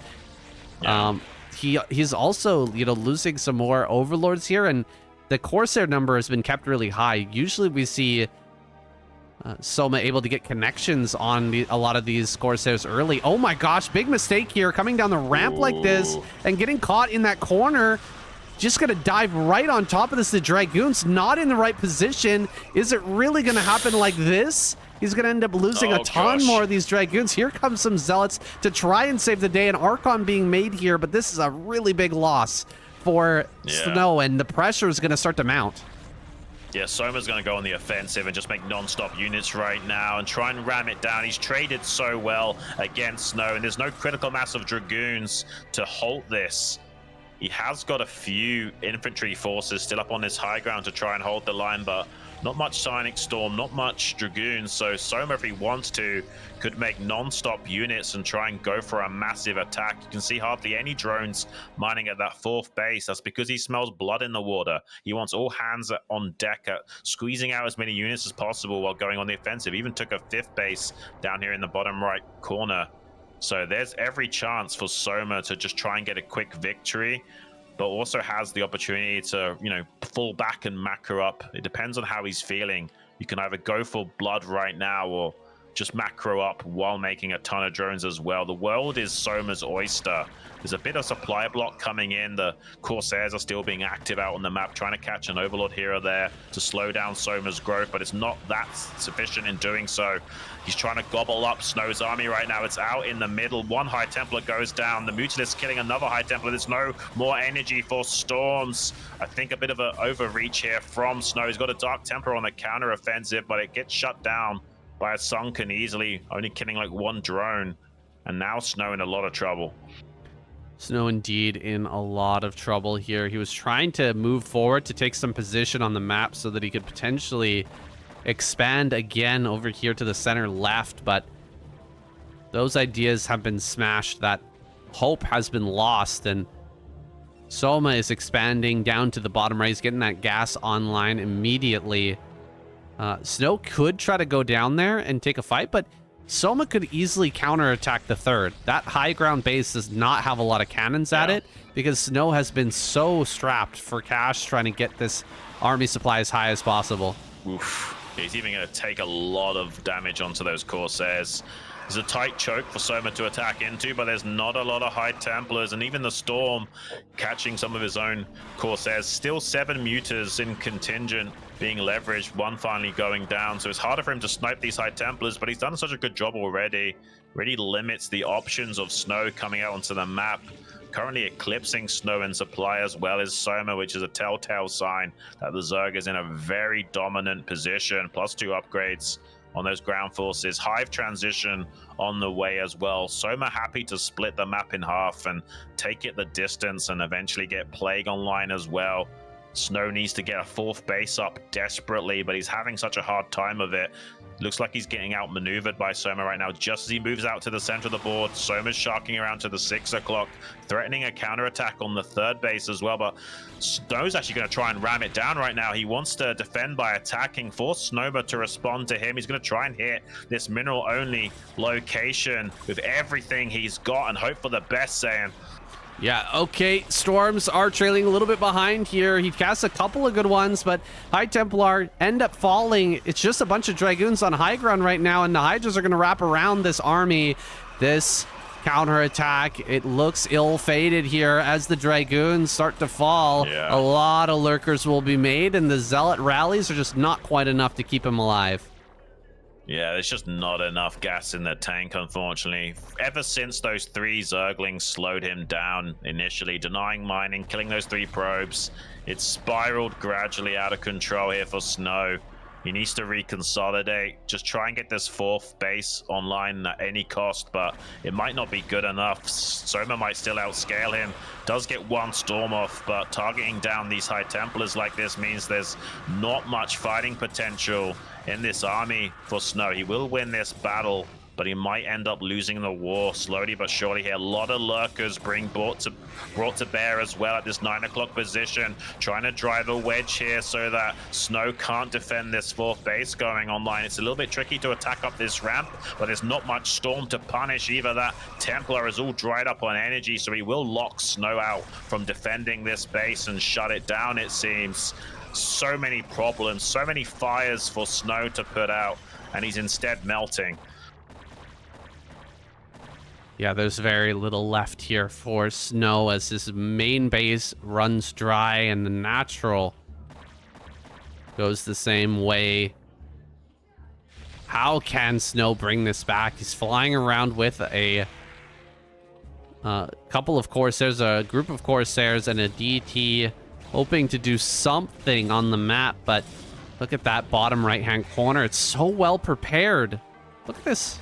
They've even got a sunken colony down here. 4 Hydras and a Overlord. This is just incredibly well played by Soma. He's dotted every I and crossed every T, and Snow is gonna try to take bottom center. It's his last stand. Really, the only hope that he has is that he can hold that base, he can keep it online, and Soma somehow runs a massive clump of Hydras into a giant storm to help him come back in this game. Yeah, I mean, the reality is that Soma's not cutting any corners, whereas Snow is living on a hope and a prayer right now. He's got a chip in a chair. He's going to hopefully claw his way back into this game, but this 4th base is undefended. He can't be everywhere at once, and Soma will exploit this out-of-position 4th base easily, putting Snow down to just 1 base worth of mining, and that's a mineral expansion, so helpful to say the least. Shuts down the Dark Templar in the bottom right. He's got a small contingency out here in the center of the board, but he's wrapping around with the Lurkers, borrowing right on top of those Dragoons. This might be the tap-out moment for Snow at this rate. He does manage to retreat with the majority of his Zealots, but he's got hardly anything remaining in his standing army. Soma's not letting him go anywhere. He's getting right in his face constantly with these repositioning of the Lurkers as well, shutting Snow out from taking a 4th base. GG is called, and Soma is your ASL Season 20 champion. Unbelievable. Snow, once again, our 2nd place, the King of Silver. Truly, this was his season with Sulky being taken out. Soma has stepped into his place and taken the mantle of the best Zerg player in the world once again, shutting down Snow at the very final hour. Here he is, your champion. Soma comes right back from the military and in dominant performance, in astounding fashion, takes the championship in his first season back. Some of the most disciplined and well-executed Zerg plays I've seen in such a long time, saying Soma definitely well deserving of that trophy and the gold star finally pinned on his chest. It's been a long time coming from this gamer, one of the best Zerg players we've had in a long time. He's just been away from the scene. He's come back strong in fighting form, ready to take the torch and the mantle away from Sulky and relegate Snow into being the Silver Surfer in his shadow. Snow, I mean, I feel so bad for him, guys. I really do. I am a huge fan, and to see him go down again after so much hard work and sacrifice, dedication, and such great performance throughout the season.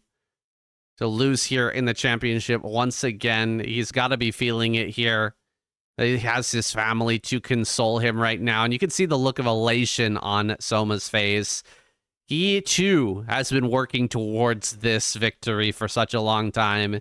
He, too, has been dreaming of this moment, and he's been contending in the ASL for quite a long time and has finally made his dreams come true here in ASL Season 20. Yeah, and honestly, very well deserved by Soma. He's one of the most solid, well-rounded Zergs of all time, and he is certainly deserving of this title and this moment here now, shushing the crowd on the pillar there, as he wants everyone to be quiet so he can start speaking and expressing his emotions. He's not usually an emotional kind of guy, but you can see him there having a hard time completely containing himself, as I'm sure he's high on life right now. Snow, I think, had his head in his hands on the other side of the stage, a little bit crushed probably from that, because this might have been Snow's only chance at getting a star on his chest. He's a family man. He can't dedicate his entire life to this game, unfortunately. It's going to be tougher and tougher for him to find that motivation to keep coming back to bring more opportunities for himself. He's certainly capable of doing it, but it doesn't look good for Snow. We're going to have to look to other Protoss gamers as well to potentially get that championship at long last. For the time being, though, Zerg reigns supreme and the hive mind is uncontested. 6 seasons now. The count continues to grow. 6 seasons without a Protoss champion. Zergs stealing their thunder for another consecutive time. Soma here, the latest, greatest Zerg player. How many seasons can he win, man? He's got a big shoes to fill as the champion here with Solkey. Previously 4-time ASL champion, 4 times in a row is insane. I don't know if we'll ever see something like that again, but Soma here today, he's looking like that caliber. Yeah, no, absolutely. I mean, I've not seen that level of Zerg play in a long time. I think even Solkey would have struggled to play as good as Soma was in this series back in Solkey's dominance. He just looked like an absolute wall. And the decision making from Soma, second to none. Always going for that cross-tech style, always keeping his options as varied as possible, having many different avenues of threats to create for himself. And that's the sign of a great player, not waiting for opportunities, but creating them for himself. And really masterfully done as well. Even though he kind of got fooled by Snow into going for that early pull, those 3 Zerglings still paid dividends, delaying the mining time of that natural expansion, and got 3 probe kills somehow, despite the Zealots being brought to clean that out, and put himself into a very comfortable position for the remainder of the game to close it out. And Snow was kind of hoping for a mistake from Soma that just never came. That control as well. Like, that final game, I think it went exactly as Snow had intended. He had the opener, he had everything perfect, but the 3 lings slipping by and getting that much damage while contained to the natural is insane to me. It's just so wild that he was able to do that much and remain just barely out of range of the cannons the entire time he was rotating there, running away from the Zealot. Just really incredible play overall, and definitely a true champion, definitely a deserving winner here in ASL Season 20. Soma is the champion, guys. That's it. Another season in the bag, guys. The final season of 2025. It'll be another few months here before we see these players take the stage again for ASL Season 2021 in 2026. But this game will continue with great sponsors and a huge audience, you guys included. You guys are making this happen. Thank you so much for being a part of this stream, this broadcast, and this beautiful game, this beautiful tournament. Absolutely. Thank you so much, guys, for joining us on another spectacular journey in this season of ASL. We'll be back soon for more action like Saiyan says, it'll be a few months in the making, but who knows what will happen now that Sulky is kind of out of the limelight. We've got a new champion, Soma. Who knows? Maybe even Flash comes back and plays. I don't have too much high hopes of Flash going the distance, but Flash could certainly play good enough to get into like the round of 8 or something. Maybe at least the round of 16. It's certainly possible. So yeah, let's see what happens in the next following seasons. It's shaken up things a lot with what's happened in this particular season. So it's going to be hard to know for sure how things line up for the next one. And it seems like the ASLs just keep getting better and better and more interesting. Now that Sulky's kind of out of the picture and we don't have that back-to-back champion anymore, it might be possible that every single season we have a new champion pinning a gold star to their chest. Let's give a little bit of a hats off to Snow as well. Yes, he lost in the finals, but the reality is he's come a long way in his versus matchup, and he did take the fight to Soma in a pretty spectacular fashion. He did not make it easy for Soma. He played really good. It's just that Soma played that much better. He really did, and here he is holding 10 million won prize. That's about 7,000 US dollars, guys. It's not a sport that you're going to get rich by playing. It's more of a passion, and the same thing goes for us as casters. We love this game. We enjoy every moment of these tournaments, and we're looking forward to many more great ones in the future. In the interim between ASLs, guys, we're going to be casting more KZM. Season 4 has just started. We're going to be going to week 2 next week. The SCSL continues on as well. More SCSL likely coming up in this next season. We'll get to see these players face off once again. This is an amazing time for Brood War, and you guys don't have to just relegate yourselves to watching the ASL. Watching these guys in between the seasons, it gives you a great insight into how they're going to be playing on this biggest of stages. Players like Barracks, Barracks seems to have come from nowhere if you didn't watch or if you didn't watch anything aside from the ASL, but he has been really showing up in these other online tournaments and doing so well that we were expecting great things of him, and he really outdid our expectations this season. Yeah, honestly, there's a lot of players you want to keep your eye on. They might not be there yet, but they could be soon, especially in the next season or two of the ASL. It's been really a privilege and a pleasure to bring you guys these casts. Unironically, we're not just saying it is literally a dream come true. I've been a part of this StarCraft scene for, I don't know, like close to 25 years now in the background. And this is honestly amazing to be able to bring you guys these casts. And I could never have been more excited for anything to wake up and do so with Saiyan in the booth. I wouldn't have it any other way. But if you do want to check out some more of our casts, we'll be doing that KCM, SCSL together. I'll also be doing some casting alongside other guys. If you want some non-Korean action, I'll be doing the IPSL and BSL, the Bombastic Star League as well. So there'll be a lot of StarCraft action to get your hands on while you're waiting for that next season of ASL to come around. It won't be too long though, guys. This tournament lasts so long that we're only waiting a few months for the next one to start up. Yeah, this is something special, guys. I'm really happy to have shared this moment with you guys, all of you in the chat here on Soup Live, everybody on YouTube as well. Shout out to you for sticking around and still enjoying StarCraft. What a beautiful game. What a beautiful sport. And another epic season has come to a conclusion. Thank you guys so much. I don't have anything else to say here. I'm a little bit sad for Snow, but I think that honestly, like, Soma's just next level, man. There's nothing really else to say. Yeah. It's not like there were huge mistakes made by Snow. Really, Soma just came up and blew everyone's expectations away.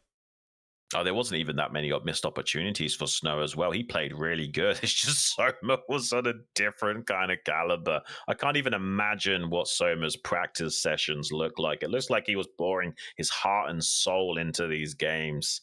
Absolutely impenetrable play from him. I think it's valiant from Snow that he managed to take that game of Metropolis as well in the spectacular fashion that he did. He started to fight back strong, but wasn't able to bring the fight to Soma in a necessary fashion to go the distance. Soma's just that good, man.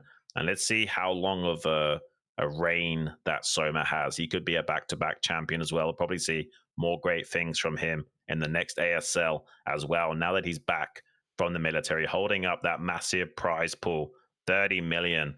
It's like $20,000, a nice big prize pool for him. But most of these guys aren't doing it for the money. They're doing it for the accolades and the glory alone. Yeah, absolutely. And, you know, Soma, I think he may be changing the meta here right in front of our eyes, guys. The cross-teching from him, the Spire and Hydroden both at the same time. This could change ZVP as we know it. Generally speaking, like we talked about this a lot, even going into the series, it's so important to figure out what the Zerg player is up to and what they're going for by getting in there and figuring out, okay, are you building a Hydroden? Are you going to be Hydra busting me? Are you going to be going for mutas? Are you going to be trying to get in with that Ogres or Gamer play, Scourge mutas into the main base? So Soma's kind of like solved that almost. He's like, okay, go ahead, scout me. You see all the techs. Now what do you do? And then he just picks exactly what he wants, what he thinks is going to be the strongest, and you kind of have to react to everything at the same time. It's incredible, and I really do think we've witnessed history here today, guys. Soma changing it, setting it to his own designs. He is now the ASL champion that he's always dreamed of being. He's got that star on his chest. No one can ever take it away from him, and look at him overcome with emotions here as he sits on this stage. Listening to the announcers here and all of his screaming fans. Soma elated here, but he is the champion and he absolutely deserves it. Oh, yeah, I couldn't say it better myself, saying he's a father now as well. He's on top of the world, winning the hardest tournament on the planet, as well as being a father, and you served your country in the military. I mean, what more do you want from this guy? He's an overachiever. He holds up that trophy, gives it a nice big smooch, which is standard and expected tradition here in the ASL. Really well deserved from our champion of Season 20. Soma doesn't make it look easy necessarily, but he plays on such a different level. It's hard for anyone to contend with him right now. They're going to have to go back to the lab and figure out how to beat this guy, because he's just absolutely obliterating the scene apart. He's ripping a tear in the fabric of reality itself and forcing everyone to adapt to him. This is the man to beat now. Everybody's going to be tuning into his stream. We'll be watching him for his runs in the Pro League, his run in the SCSL and other championships, other tournaments are going to be looking to Soma to lead the Zerg race, guys. That is it. We're done here. The ASL Season 20. We'll see you next season. Don't forget to check out our channels and check out the Patreon page and all the other content we make. StarCraft is not done when the ASL ends, guys. We're going to keep it going, and we're going to keep this game alive and kicking for you guys. Thank you for watching. We'll see you next time. Thanks so much, guys.